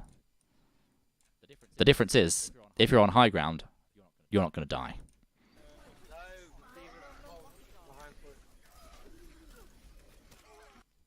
And your team got wiped. Because your team kind of fell apart and didn't give enough space. Your team was inflexible. If need be, it's better to give them 1 tick than all 3. It's better to give 1 than all 3. I almost have wheel. So you need to decide who's your contester. Diva is your contester. And if you're going to contest coherently. What happens is your McCree wanders off. You jump down second with your Zen. A wasted sleep. You should be prioritizing healing a Diva. There's a nice Discord there, but if you actually look, your McCree that wandered off died. So, yeah, your team should have been able to hold this. And if you look, this whole fight is over. Barely captured any of the point. It's better to give 1 or 2 ticks than to lose the point entirely. Take the time you need. We actually did discuss this, but when the fight happened, it all fell apart, and that was my fault. Not just your fault. I think it all comes down to kind of the second point, which is comms. And again, it's scenario action. It's thinking, you need to have the discussion of, if someone is on point, who is contesting? And what order people are contesting. But also, you would be saying, Ana, stay high, and tanks contest. But also things like just keeping your cool, maintaining that target focus. I have tire when I come back. And again, the whole fight's over before you've even given them a tick. Better to give them a tick or 2, so that you can get into better positioning what you could have done is, there is the corridor. So you've got the corridor bit there. You could have all fallen back and then held back left corner, given them 1 or 2 ticks, and then held there. Because you're already one up in the fight. Your diva did get demech, so it's kind of 1 for 1.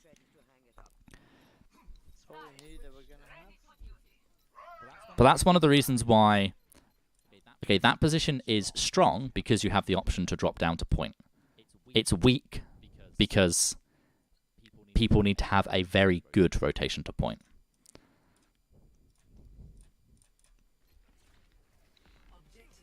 And it was me as the Rhine, so I knew that the way to... I knew that by going on point in that position, that it would cause a little bit of chaos. So that was a little bit of metagaming from me. But it's partly so I could also point it out about the correct way to react to those kind of situations. Really, really nice sleep there. Your team may get out alive here. So this is actually a really, really nice stabilization. Right, your Rhine is dead. So right now, your objective is getting everyone back and regrouped. You can maybe get a kill onto someone that's out of position, but no one should die. If someone dies right now, you're going to give them even more distance for free on payload. Ideally, the time between this point here and you regrouping as a team is as short as possible, because the payload is going to take this path. You want to contest maybe at that choke point, definitely before that corner. Then you can have a second contest maybe at this corner or before checkpoint. That's the thing is, in these mid-sections, if you contest at this corner, they'll probably push the payload that distance before you get back. So that gives you one fight, and then the second fight is at checkpoint. Ideally, you want to try and squeeze 3 fights out of it. And the way you do that is a fast regroup. And you hold them at choke. And then the second fight can maybe happen around here. And hopefully the payload falls back some distance. And then you can hold them just before the checkpoint. So let's see how this midsection goes and how your regroup goes.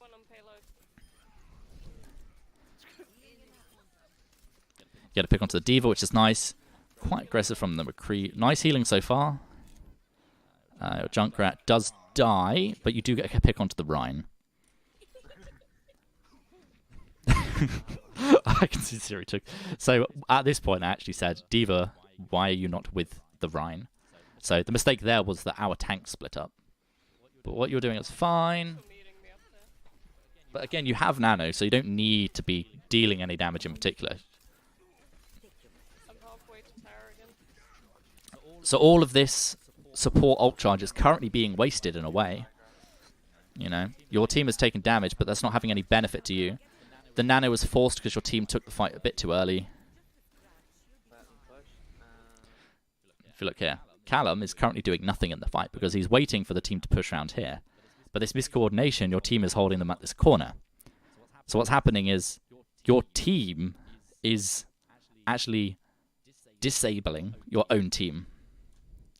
This nano, for example, you used it so that you could hold this corner, but your McCree wants them to come around this corner. So this is communication. And all about communicating what your individual intentions are. So you can then decide how you're going to enable each other. Where's your Zen? So your Zen's number 1 priority is keeping you alive.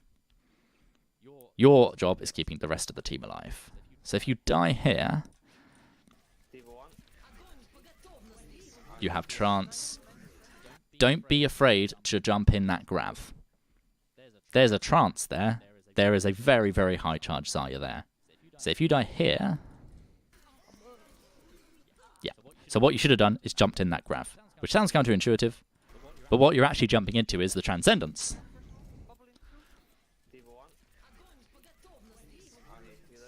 Your mind should be going, trance. I want the trance. I want the healing. Give me the healing. Because look at this Zarya. She is being very, very festive, as it is glowing like a Christmas tree. She will kill you. You can aid yourself, but go towards your team. If you're gonna die, die together. Jump in the grab, jump in the trance. And she actually killed you before you got your nade back. I have tire again. Because the thing is, you're gonna have to wait for your team anyway. So there's no advantage to you dying earlier. And actually, there's a big shatter, but there's no follow-ups. It's a wasted shatter. So, recall our earlier conversation about the number of fights that should happen on second. I'm going to put that number here. 2/3 fights should happen on the second section. Let's see how many fights happened. Should I wheel? So earlier when I was talking about the fight phase, the post-fight, between fights, pre-next fight, and then the next fight. Fight. What happens here is just this really, really extended mid-phase. But if you look for you as defenders, look at the time. I'm going to write that as well here. I'm going to write that here. 5:23. So you can then decide if this way of defending with this very staggered defense, you can see if it works out for you or not.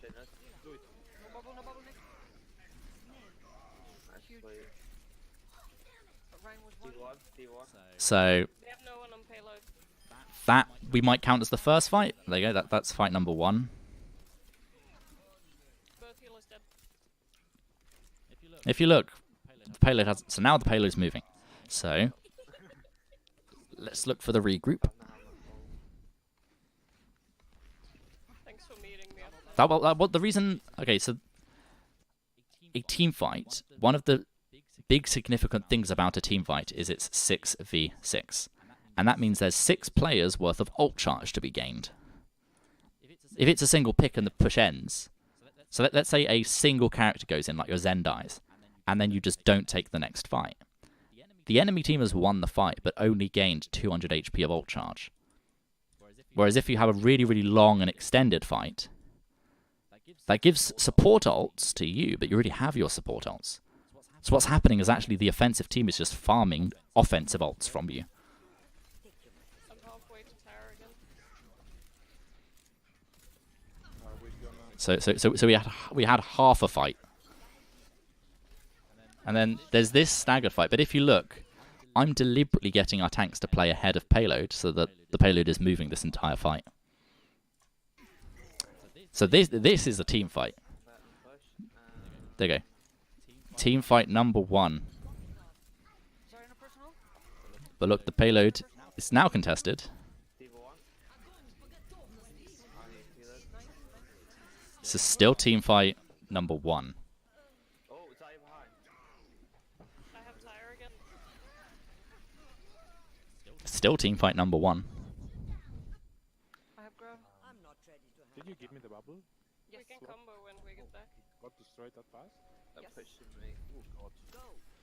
Yeah, I'm dead. Nevertheless, you Oh, whoa. charge way too far. I'm going power. One team fight. One team fight occurred there. And I'll go back just before it. So that entire midsection took not very long at all. 3:53. 1 minute 30. So that was maybe 1.5 team fights. So that didn't really work in the defender's favour at all. Because if you look what happens now, they gain 1 minute 30 by taking the checkpoint. So they've gained that whole middle section for free. They didn't lose any time at all. Let's combo. Yeah. You ready? And this is why I always get people to play ahead of payload. Because you can then force one less team fight while the payload still moves. The worst case scenario for the attackers is the team fights take place on payload. So for the entire fight, the payload is contested, so the payload doesn't move. And the only time the payload moves is between fights. Look right now, this whole time, payload's still moving. Payload is still moving. Look how far we push it for free. This is what I said to our team. We lost that fight, but we got all that distance for free. We got halfway through third in 30 seconds. We lost the fight. So I'm going to list all the things that happened. Lost the fight. Lost 30 seconds. And made it halfway through third. And that's just an example of how to take engages on payload. But also you as the defenders need to be aware of this. No one's picking up on the fact that you won this fight. Excellent. But the payload's moved halfway. And now you've got to hold it from going that distance in 5 minutes. Alright. We got to stabilize. My ultimate is charging. Careful for Coming from Lucio because he's trying to put us off the map. into them. Mostly. Again, press tab. I'm going to put that as number 4. Just tab. Press tab. If particularly between fights. So I'm going to draw this model again, but I'm just going to put it as a simpler version. Team fight, not a team fight.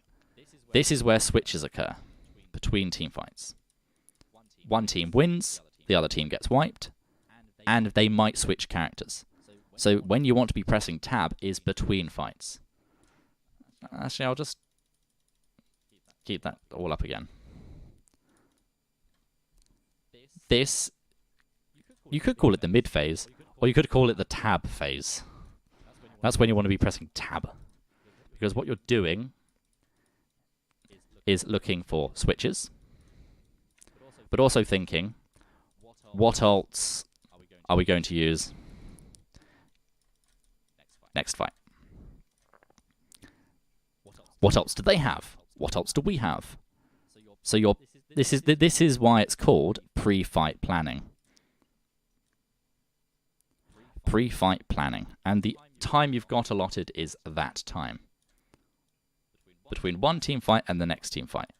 That is your time to, as a team, discuss what ults have we got, what ults have they got, what are we going to do in response to what, where are we going to play, what ults are we coming up on, what abilities are we going to look out for. And this is why I say to teams, don't waste time in the game going, oh, we should have done that or done this, or oh, we were focusing on what. Don't waste this precious time between team fights that you have a very limited time between team fights to do your pre-fight planning. Your analysis comes after the game, like now. This is an example of analysis. But this is your pre-fight planning phase. Press tab. Look at what you have, look at what they have. So that's big point number 4.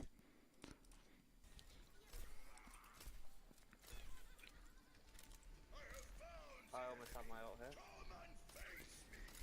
When I use it, I'll call that and you can bubble me. Sure. You got your bubble. Yes, Lucio low. Alright, I'm gonna do it now.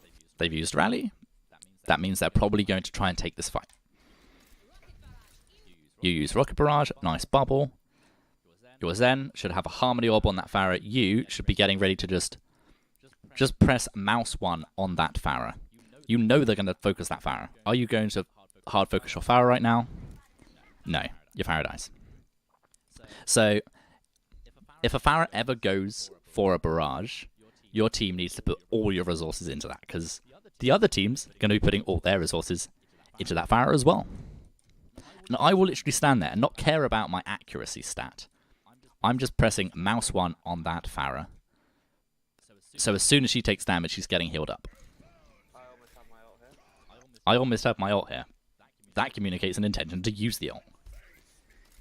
When I use it, I'll call that and you can bubble me. Look at that. 10 out of 10 communication. Smurfy, 10 out of 10. Okay? when I use it, you can bubble me. And your Zarya does. So 10 out of 10 to the Zarya as well. Sure. We got your bubble. Have you got your bubble? Yes, Lucio low. Yes. Alright, I'm gonna do it now. Look at this. Look at this. This is planning and execution. Plan, execute. And for that, I give your team huge merit.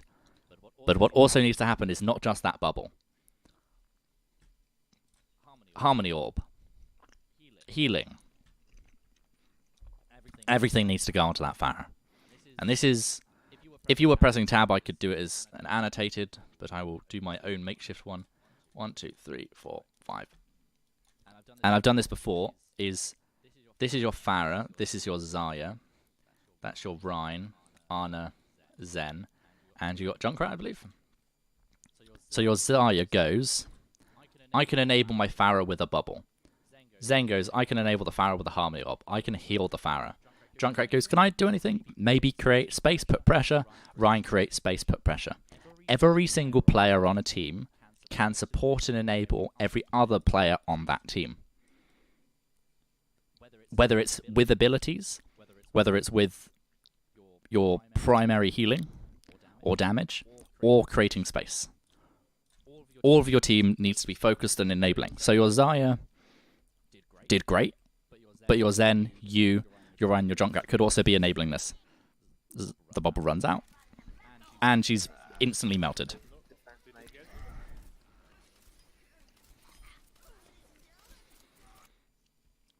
So let's speak about nades. You'll notice the reason your Rhine died is because your Rhine should be thinking, we're going to use a bubble on the Pharah. Therefore, there is no bubble if I get antied. But you as well should be looking to land an anti-nade, because then it forces those Zarya bubbles. And also, if they don't have them available, you win the fight. Okay, good ways to nade. A bad way to nade is throwing your nade directly at that shield. What you can do is if you throw your nade at a corner like that, then it will impact and affect everyone around it. If you try and throw it at the floor besides, it might hit the shield. Whereas if you throw it there, for example, the other reason that's good is because if you throw it there, it helps your Pharah out. Might anti the enemies.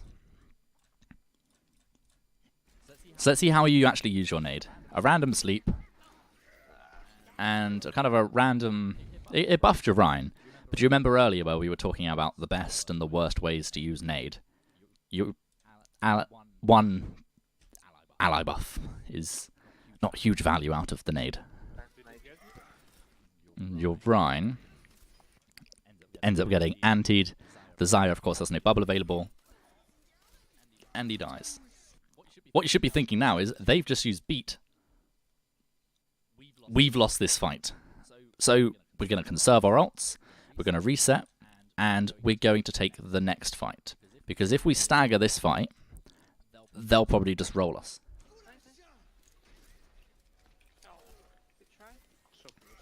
But your team needs to be coming back and back and back and back, and back and back and back. Just keep coming back, keep coming back. Keep coming. Your team is not coming back. Your team is getting staggered. Your team is 1, 2, 3, 4. You got 4 people alive. Your Junkrat just died. Your Pharah's... Where's your Pharah? She's still coming back from spawn?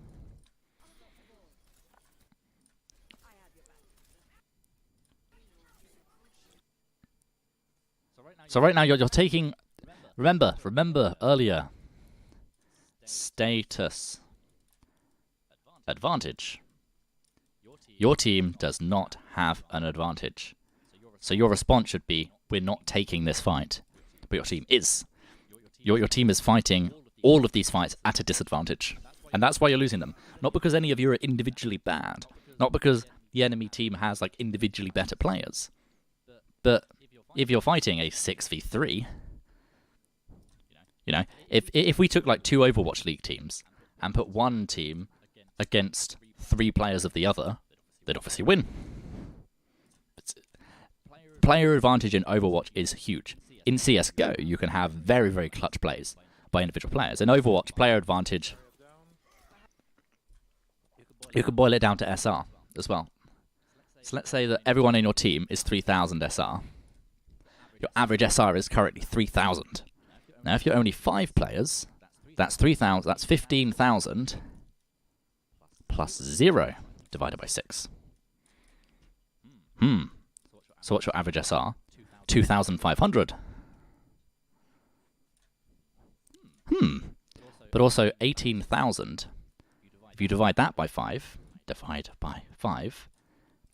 if you fight a 5v6 fight, just one player down, you're only down one player. For you to win that 5v6, all of your players that are 3,000 SR suddenly need to be playing at 3,600 SR level for you to win that fight. Because the team, to match your SR, 6 players at 3,000 SR is the same as 5 players at 3,600 SR. So if you fight a 5v6, your team suddenly needs to be fighting that team fight. Everyone needs to be fighting 600 SR higher for you to stand a chance of winning that fight, which you don't think it's, oh, you know, we can fight one player down. That's how significant it is. It's the equivalent to, you know, your team suddenly being 2,500 SR. So, don't fight fights at disadvantages. Reset, regroup. That's why the enemy team is fighting this, because they've got a big advantage.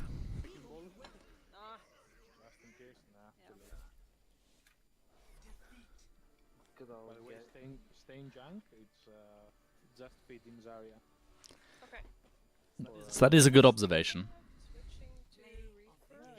It's still worth having the junk in a goat's composition because you can only feed her so much, and if you focus her down, it doesn't matter. Yeah, but the junk. I'm going to disagree with that statement. the heal they have is more than enough to cover Junkrat's damage.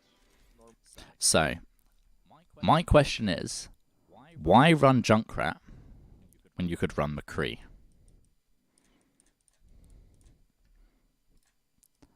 I'm going to do, again, some numbers. Junkrat, 180 damage, 180 damage.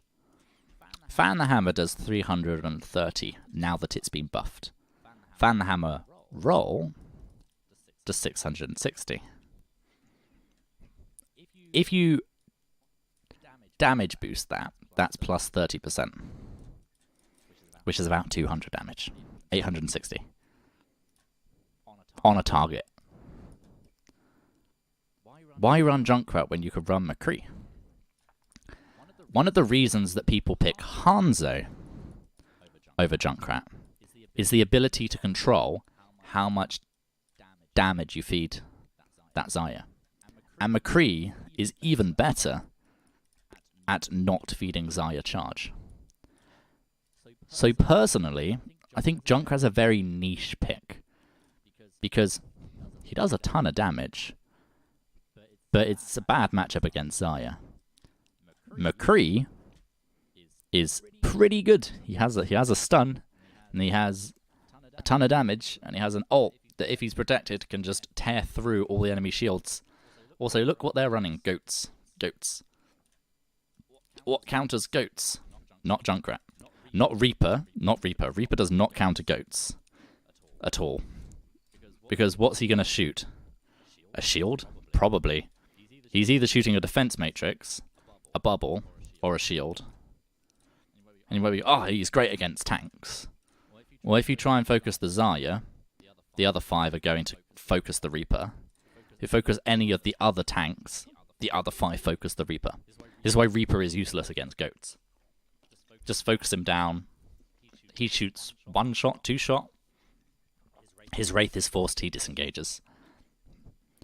Pharah's quite good because it's all about controlling how much damage you're unintentionally putting into Zarya bubbles. Farah is quite good, because goats can't really do anything against Farah. But the response from goats is either to switch out to a McCree, or you decide, right, we ignore the Farah, we're going to use our bubbles and defense matrix and loads of aura heals to just sustain the Farah, and then we're just going to take a 6v5 ground battle. And you win the ground battle, and then it's just a useless floating Farah, who, at that point, is just giving your supports more ult charge. So that's my personal advice for dealing with Farah, is the shorter the fight, the better. So, Junkrat, Farah, there's two sides to compositions and counterpicking. Number one is the heroes. Number two is the playstyle. And this is the one that people always forget. They say, go dive. And they think of the heroes of dive. But not the playstyle of dive.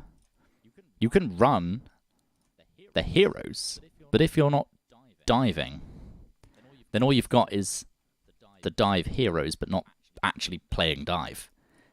It's the same with goats. You can run the goats composition, but if everyone's splitting off and running in different directions, that's not goats. Goats is not just the heroes, it's the playstyle. And the reason I mention all of this stuff is it's also relevant to your team, and to you, and your playstyle. You've got to identify, what is our team's playstyle? What is our target focus? How are we going to win these fights? You know, what is your goal here? If you've got Farah Junkrat, it's, okay, we know we're going to give the Zarya tons of charge, but that means that our tires are going to prioritize the Zarya. And our target focus is going to prioritize the Zarya, so she's not getting grabs every 30 seconds. So, you can run this composition, but you have to have that playstyle of making sure that that Zarya is not just melting your team. Additionally, Ana can destroy goats. If you land a nade that hits all of the enemy team, Zarya has two bubbles, so she can protect herself and maybe the Rhine, probably. And then you might choose to focus one of the supports, or the D.Va. So, getting value out of it comes back to getting value out of your kit. You know, what are you using your nades for? Big antis onto the enemy team. Sleeps. Okay, I'm going to try and sleep maybe the Rhine, maybe the D.Va. Particularly if the Rhine is charging, or if it goes for a shatter, or if they try to do an aggressive push, you can sleep it. It's all about trying to get value out of kit. Nano, how are we going to get value out of Nano? So it's this same mindset for every single character that you play. Is, how am I going to get value out of this character's kit? And that's all for this map. The third and final one. I'm probably going to go through this one a bit quicker, so we finish hopefully about half past. Attack because I think I've covered the vast majority of, the real core, the fundamentals, and quite a lot of the side elements as well. Now is this a solo queue game? We'll see when you press tab. Actually, we'll skip to there. It is a solo queue game, but you've got a 5-stack. So you can expect a level of coordination and a level of communication. One of the key things I say to people is it's not just about playing your hero. It's about playing your rank. Platinum. When I play in Platinum, I play to different how I play in Diamond, plays different how I play in Masters. At this rank, you can't expect your Genji to be doing massive solo plays, or your Tracer. Your Tracer isn't going to be one-clipping Zenyatta's. All of this is kind of just surplus damage. So the effectiveness of something like Dive in Platinum Gold is how good the target focus is. No one's going for any major hero plays. You as Lucio, number 1. Stay alive. That's how you can immediately get more value out of your Lucio.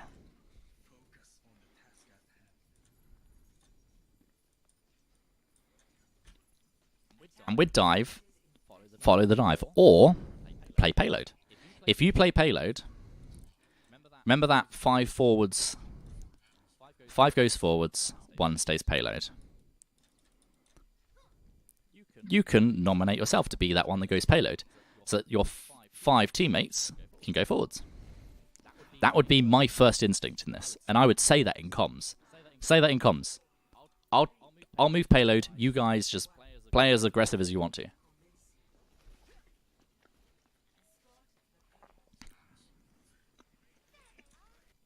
Because it's not just about winning those team fights. If we think about the King's Row game that we just watched, we moved it through second with 1 team fight. We moved it halfway through third with no team fight, really. Well, we moved it halfway through third and lost that team fight. So, if you have one person payload and everyone else is going forwards, go forwards. If that fight is happening somewhere over there, the payload is moving, the payload is moving, the payload is moving. So it doesn't matter as much as people think it does to be winning every single fight. Let's say this first fight, your team ends up losing it, but you're on payload that whole time. And again, here you want to be saying, they have Orisa, they have D.Va, they're holding above, they're holding on garage, gas station, whatever you want to call it. Your team is already split. And this is something, again, it's playing for your rank. You can't expect your team to be wonderfully coordinated in terms of their dives. What you can do is look to enable your team and let your team do their thing. Staying on speed boost most of the time, amping up heals. Right now, someone is forced to stay payload. Okay, so your dive. You want Winston, D.Va, Genji, Tracer. Amazing. Big tick. Now let's make this dive really bad. Let's say our Genji and Tracer stay payload. Well, that's not very good. No, we want those 4 characters to be never, ever, ever, ever on payload. Really? Who do we want on payload? Lucio. Lucio can stay on payload. The Moira pick is dreadful because Winston dives high ground. Moira is just like, well, have fun up there. I can throw a healing orb, but now it's going into space. So Moira is dreadful in dive. Because it would actually be more effective for the Moira to stay payload and for you to go with the team.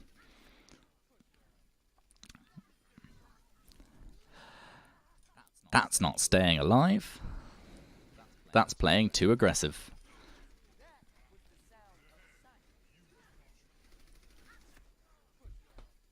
Good. Good up to this point. Bad. Look at you. D.Va, Zen, Widow. So, whereas in the King's Row game, you sometimes didn't get punished, here you just got deleted. And there's an Ana there as well. Look at this. Those 4 characters, and you're the closest one for them to kill. So, yeah. Frontlining as Lucio like this against 4 people will get you deleted.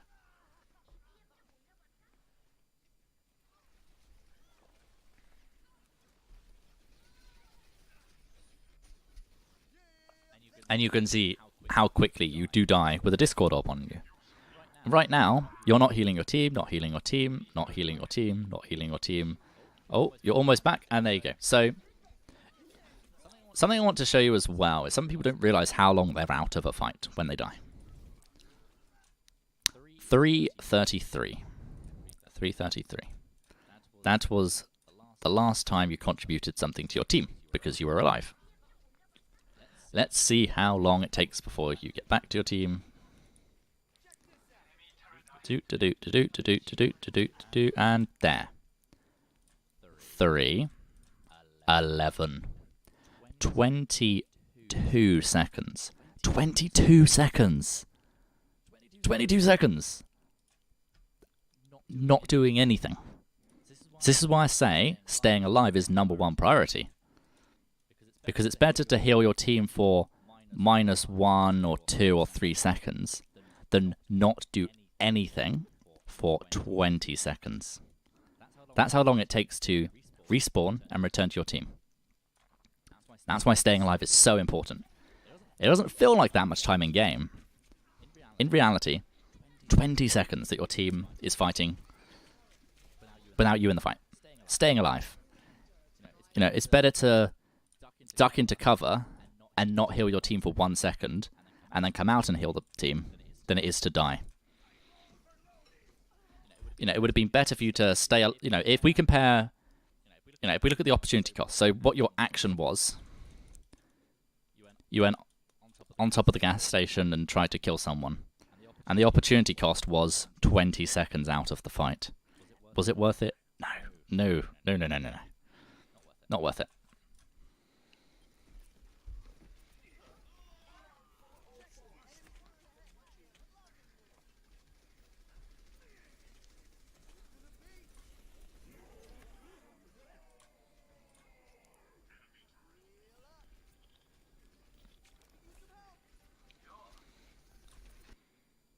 Look at this.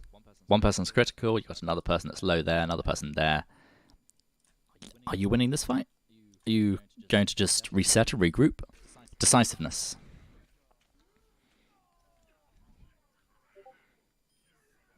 The thing is, if you look, you're dead. Your team's still doing things.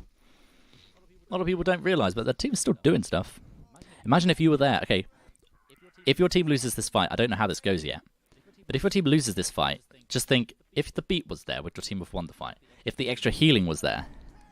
Very, very, very preemptive beat. Very, very preemptive. Let's look at how needed it was. There. There, currently 1 down.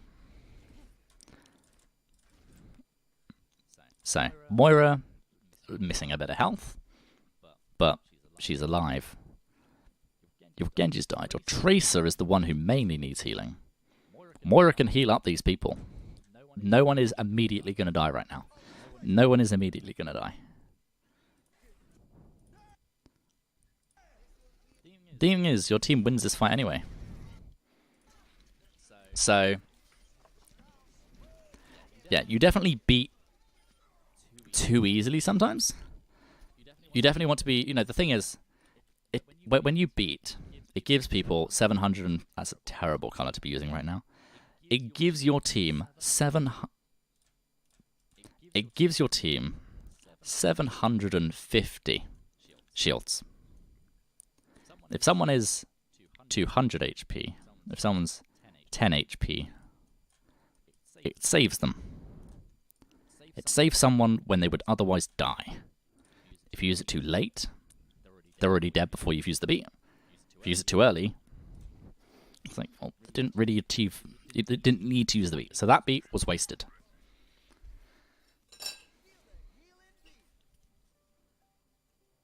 You're not healing anything, are you? Everyone's already full health. This pains me to see a Winston sat on payload. What everyone should be doing is, there is a little entrance point about there. Your team should be positioned on this walkway. You know, there. Not letting them come in. Doesn't, you know, it's this, not letting them contest the point during the team fight. There we go. So this, everyone in your team should be up here right now. There. Because what's going to happen is a team fight is going to occur, and the whole time the payload is probably not going to move by the time the team fight begins. One of the reasons that my accounts very easily get to Diamond and then to Masters is comms. Because I don't tell people like incredibly complicated strats. It's, I'll go payload, you go forwards, go forwards, go forwards. I've got payload, go forwards and hold them at choke.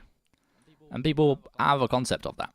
So, shot calling, I think it's one of the reasons why I very easily went from 2500 to 3000. Because if I go into a platinum game and I'm shot calling for the team, it gives that team an immediate massive advantage. And that's the thing that people like going, I'm stuck in elo hell. Or how often do you jump in comms and direct the team? How often do you make calls on low targets? How often do you make strategic suggestions? You know, those things have value. My DPS account got to 3600. I'm garbage at DPS. But I'm very good at shot calling. And I'm very good at enabling my team. And jumping in the lava is almost immediate death. Push the payload, push the payload, push the payload. Lucio is payload pusher. Well, one of the default payload pushers.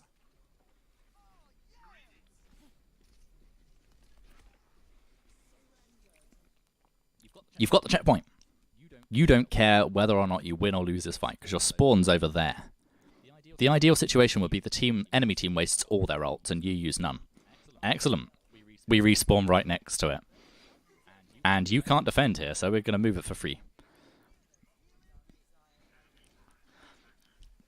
And the thing is, because you've noticed that your team is playing payload all the time, you are playing a bit further up. Amp up heals. Look at your ult charge. Just watch how much ult charge you gain from amping up heals here. 77, 78, still 77. Still, and then amp up heals. Ding, ding, ding, ding, ding, ding, ding, ding, ding, ding, ding. Look at that. Amp up heals gives you all the ult charge you need.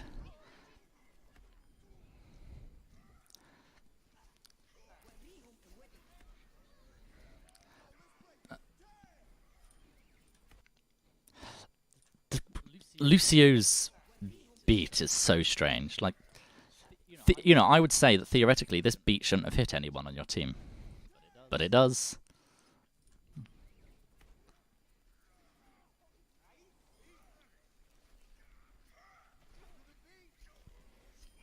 It's blocked by shields very consistently. But walls, it does not seem to be blocked by a lot of the time. I don't think I use comms at all in this game.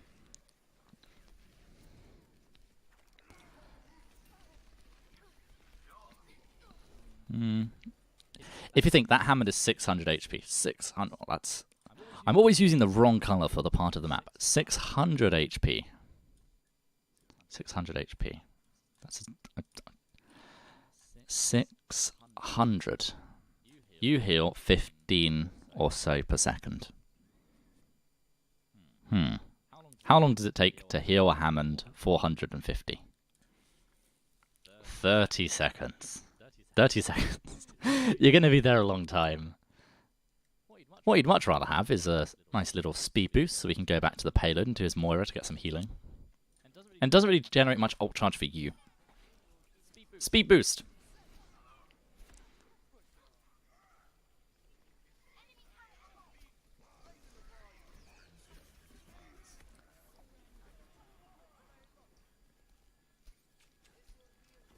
I'll probably do, yeah, I'll probably try and go the rest of the video without pausing unless it's something really important.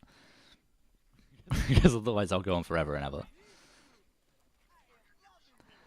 I don't want to drown you in all the things to look at. The most of it's just repeated examples, which I think is good, because if someone goes, oh, this one time we did this one thing, whereas I personally think it's really useful to kind of point out in all the situations people are like, huh, I didn't even realise I was doing that. I just, I was kind of just not focused on whether I was on healing or speed. It's like, huh, I can see how often I do that thing. That's a decent beat.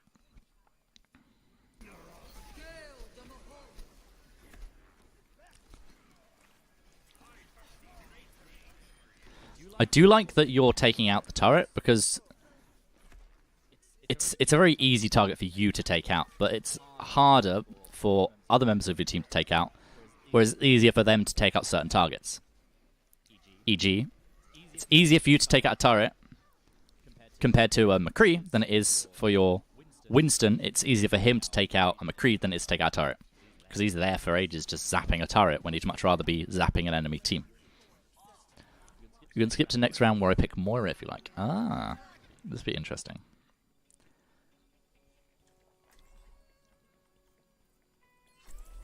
So immediately I'm going to say Ana would have been a better pick. Ana. And then I'm immediately going to say, actually, Moira's a pretty good pick in Platinum. Because, what did we say earlier? Ana, the thing she lacks is mobility, but also she lacks peel. And then you add in the Lucio.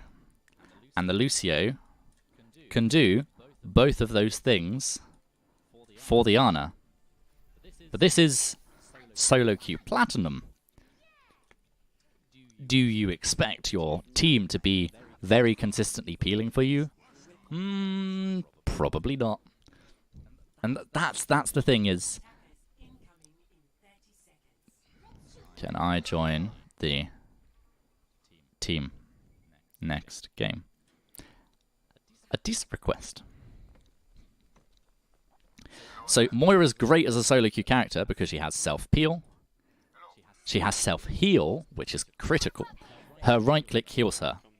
Mercy has passive self-heal. Zen has shields. Lucio has self-heal. Brig has her passive. Ana has her nade. This is where goats would set up, not dive. You're in a really weak position because where do you rotate from here? That's the thing is, you're going to be stuck in this position. The Diva Defense Matrix on it. And that's why Anas don't play in that position.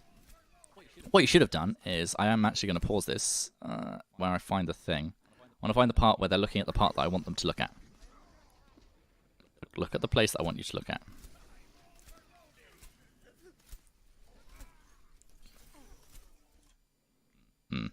It's there for a split frame.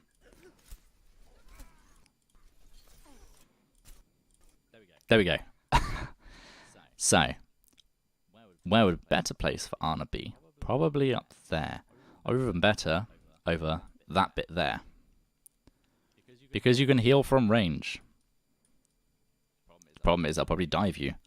So, this is why dive would never hold that far forwards. Because it's so easy to kill the spots. This was a few weeks ago.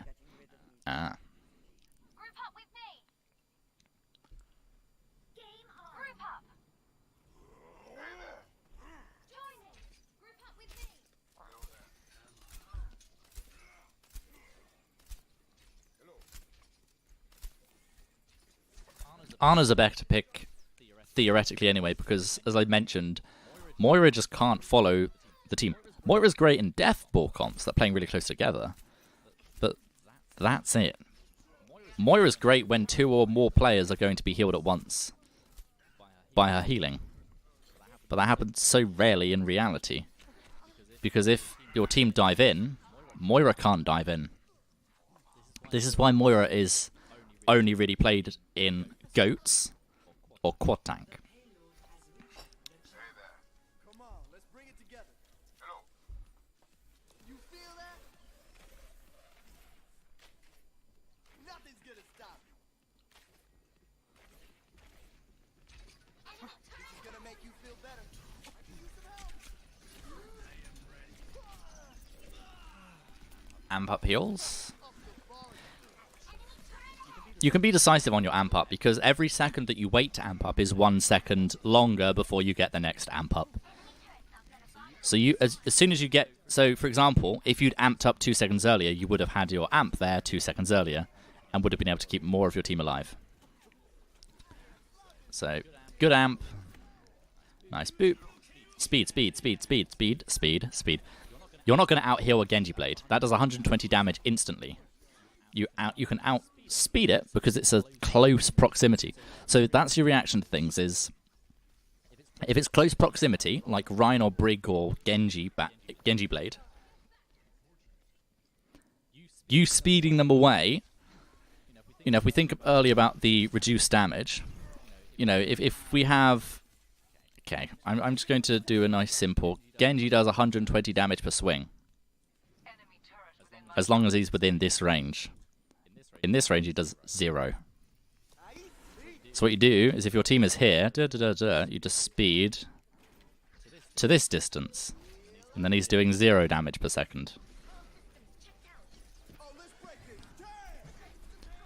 So your instinct against Blade needs to be speed. And I will, if I know they have Blade, if I know the enemy Genji has Blade and I do not have Beat, I will save Amp. And as soon as he blades, amp up speed. Which is a bit of a lie as well, because actually, you wait until he uses his dash. Because if you speed everyone away, and then he just dashes to your new location. It's, now we don't have amp anymore. So you switch to speed, and as soon as he dashes in, speed boost everyone, amp up the speed, get everyone away from that Genji.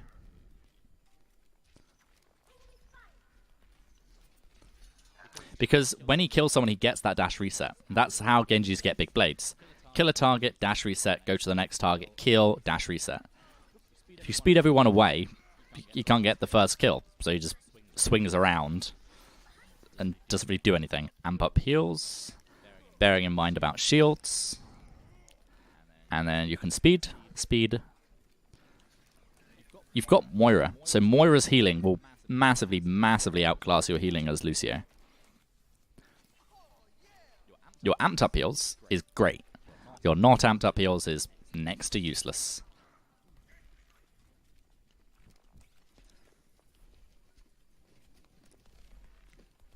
The thing is, if it is outside of a fight, and there is no reason to speed people, you might sit there on heals and heal all 5 people up. Now I'm going to pause that one there, because that's an example of another beat being blocked by Bobble.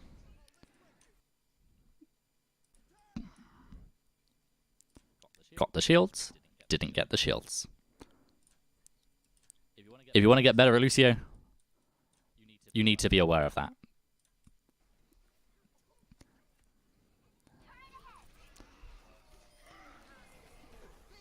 Speed boost, good. Just, again, it's a 500 HP target. It will take him 30 seconds to get healed up. Coalescence, loads and loads of healing. So you can speed. Coalescence plus speed is a lot better than Coalescence plus non-amped up heals.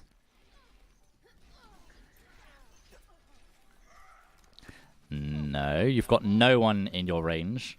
You're generating no ult charge. Look, you have a juicy Reinhardt to get some ult charge from.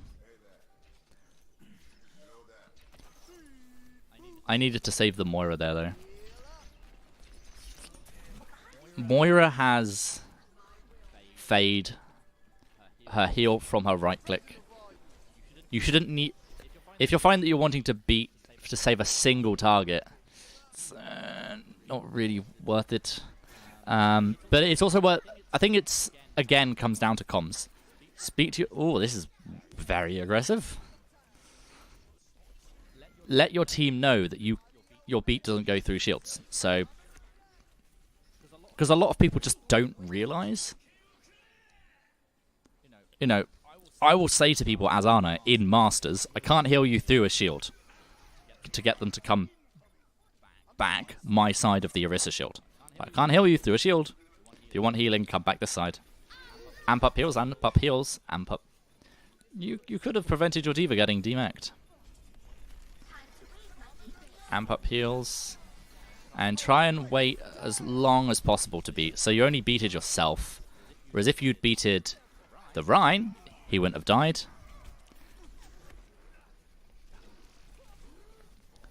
This is some nice stalling, though. So, your movement's decent.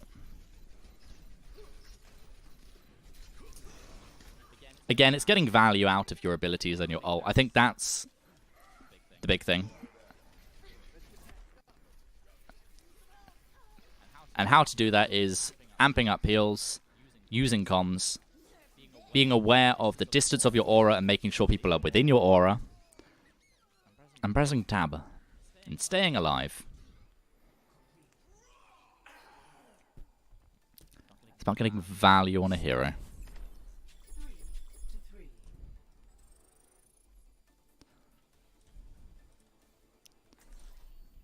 Prepare your defenses. Select your hero.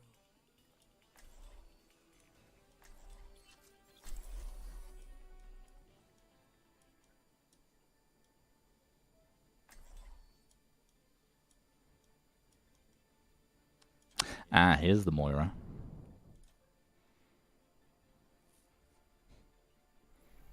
Science will reveal the truth. I'll enjoy the quiet while it lasts. I am optimized.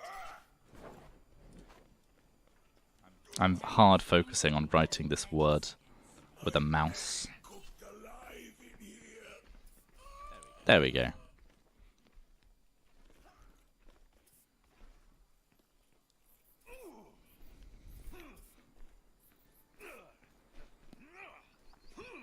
Moira Mercy. Okay. If they go Bastion, Moira doesn't do anything against a Bastion. Moira struggles against shields because she can't heal through shields. So your left shift does not go through shields.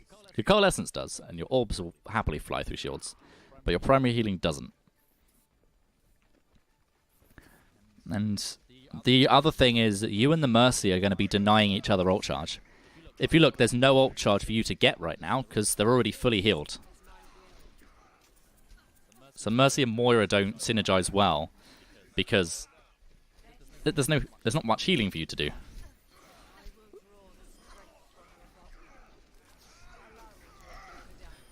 But defensively, you can just sit there and just heal and sustain, and your team will just not die. And this is an example where practice can differ to theory and playing for the rank you're in. Theoretically, running 3 primary healers may work in Platinum because the enemy just wouldn't be able to kill anyone. Prioritize healing. As soon as you get Coalescence, use it. Yeah, Coalescence, you got to almost treat like a cooldown ability. It's so good for just... It's just a constant healing and damage buff to your team. Yeah.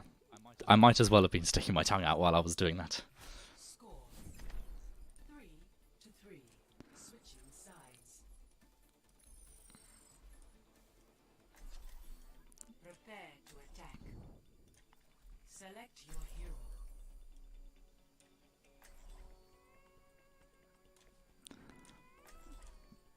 This is why I don't get much done. I'm a perfectionist. Tab. That's even worse than the first one. The other thing is ult combos and winning conditions. The reason Moira's not as popular is because she's not really a winning condition. Nanoblade, that's a winning condition. Grav, Dragon Strike, that's a winning condition. Valkyrie, for a very long period, was a winning condition. It was just press Q, we win the fight. Often people run heroes because they have a winning condition in mind. They're thinking we're going to build up to these ultimates and use these ultimates and then win that fight that we need to win. Moira is good at sustaining, but she's not a win condition. And on the attack, particularly, you don't want to get indefinitely stalled. You're there healing, keeping people alive, but no one's dying. You're not getting that clean, decisive wipe. And then the defenders might have something like a Bastion. That's their win condition. Their win condition is the Bastion. And he's dead. So your team should win this now. They've rezzed the Bastion. So... yeah, just prioritize healing. You don't mind if you lose this fight, but you need to come out of this with a good progress towards ults. But not feed... Your Hammond is feeding a lot. They've used Nano. Let them have that fight. You Genji wasted blade.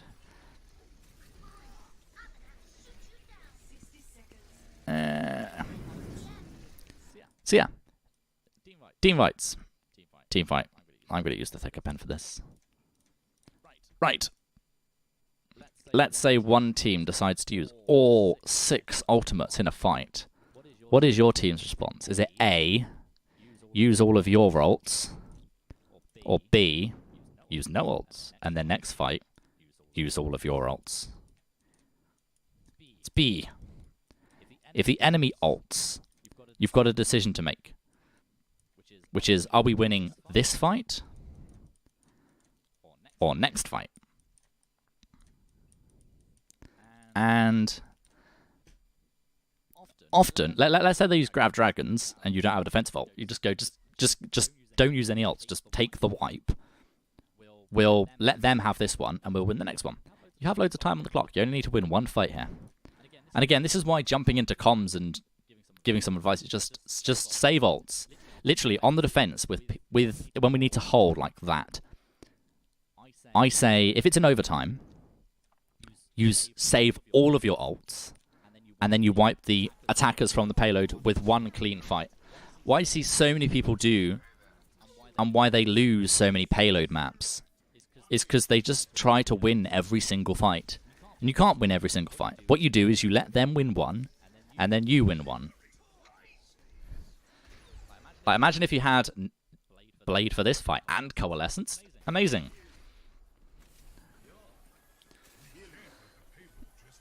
And I'd be pressing tab and looking, what ults do we have available? What ults are we close to? What's our win condition? How are we going to win this fight? Pre-fight planning. And obviously it depends how confident you are in jumping into comms and making these suggestions. But it's also worth bearing in mind for when you're playing in a scrim environment and playing with a team. Because you can be like, wow, look at me, I'm suddenly amazing in terms of giving really, really good suggestions to the team. And they're going to be like, wow, you are a really valued member because you have these really good ideas. You have really good game sense and making loads of really good contributions. Really nice focus onto the Bastion. You know that's their primary win condition. You got 2 picks. You should win this fight. You should win this fight.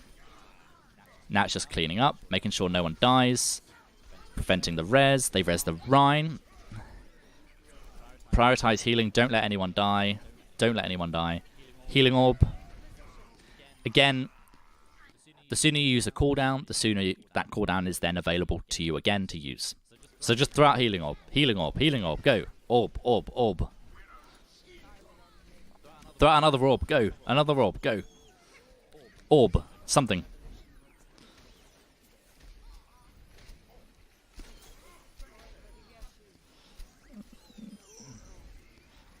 Nice focus there. And healing orb. And then coalescence, as soon as you get it, press Q, press Q, press Q.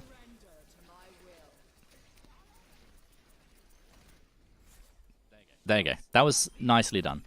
And I haven't written T A E. Nice.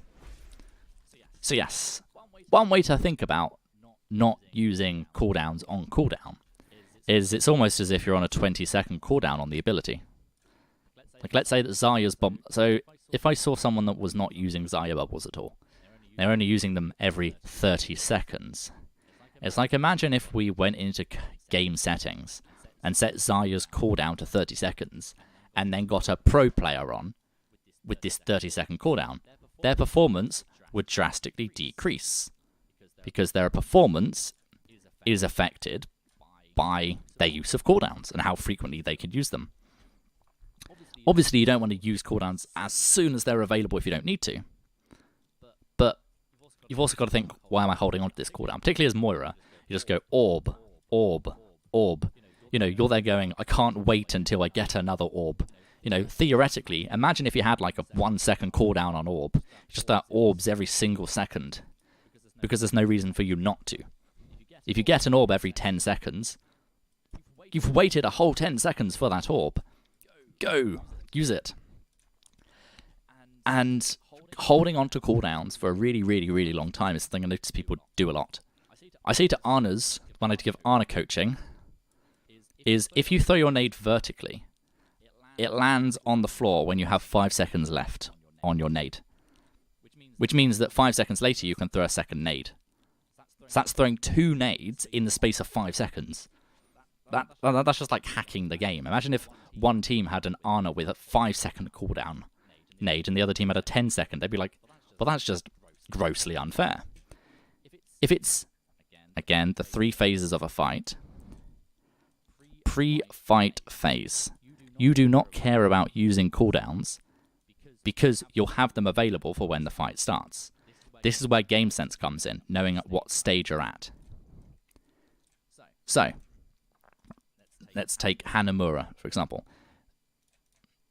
3, 2, 1. Attackers attacking. Stand here, throws a nade vertically. 10 seconds later, boom, they're at choke point and get naded. And then 5 seconds later, you have another nade to throw. Bad use. They're wandering up and they're here. And then you decide to throw the nade vertically. You don't have the nade available for the next 10 seconds. They just wander in for free. It's like, boom, the nade landed. Oh, I've already gone past it. But also, I really needed that nade because I already died. So, using cooldowns before fight in the pre-fight phase is important. And I will often, if you're playing Zarya, really, really, really easy way to get more value out of Zarya is you go da-da-da-da-da-da, bubble, disengage, wait for bubble, go in. So many teams just, it's like, they just da-da-da-da-da, bubble, continue going in. Why are you going in? You have no bubbles available. Why not instead go da-da-da-da-da-da-da, bubble, thanks for the energy, now I'm going to wait for another bubble. Alright, now let's go in. You just wait those 8 seconds, because that 8 seconds is much better than the 20 seconds it takes to respawn and regroup, much better than the 30 seconds it takes for the whole team to respawn and regroup. And I'll get Rhines to do it as well. Da-da-da-da-da-da-da-da. Zarya uses her bubble. Uses the bubble on the Rhine. And then you wait. And now your Zarya is on 80 charge, rather than 0. And then you're at the exact same position. Everyone's at exactly the same position that they were 8 seconds ago, but your Zarya's on 80 charge, rather than 0. And then you push in with an 80 charge Zarya rather than a 0 charge Zarya with both bubbles available. That's huge. And it's the same for heroes like Moira and Ana and Lucio. Zen, no, because he doesn't have cooldowns.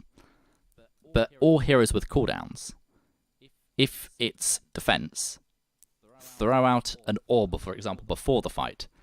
Just get a little bit of extra poke, a little bit of extra ult charge. Of course, if you already have your ult, you're not doing that, because then you're just feeding. Same with Rhines. It's like, before the fight, throw out a Fire Strike. Normally, that you'll see Rhines do this. And with Lucio, 12 seconds on amp. Is it more than 12 seconds before the next fight starts? Yes. You can use amp for free. Is it less than 12 seconds? Hold on to that amp when we need it to start the fight. And this is why when people come out of spawn, sometimes they don't amp straight away, because they then reach the choke point, and then they amp. Because the time it takes to go from the spawn door to the choke point is less than 12 seconds. You'll find that amp is probably on 4 or 6 seconds, depending on the map. And then you just got to wait for the next amp. Because it's better to speed through that choke with that amped up speed than regular speed. So, let's say the map had 12 seconds distance between spawn and the choke point. You'd always use amp when you come out of spawn.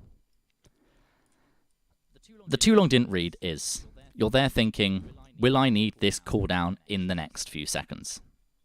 If no, then you can freely use that cooldown. With Moira, Orb. On control maps, I consistently get 4 to 6 coalescences in a round. 4 to 6. Bearing in mind there's normally 6 fights. So coalescence every single fight. Because orb. And I think that, does it need an extra section? Probably not, because it kind of links to all the sections that we've spoken about already. So I will now do the summary for today. The summary. I don't like that first M. Delete. Speed boost. That should be your default. Amp up heals. Comms. Speak with your second support, decide what ult you're going to be using in response to what. Aura. If you have 5 people in your aura, that gives you a lot more ult charge than 1. That's how you're getting value out of the hero. Press tab. Every 10-15 seconds, you should probably just be going flash tab, flash tab. What do we have? Status. What is our current status? What is their current status? And stay alive.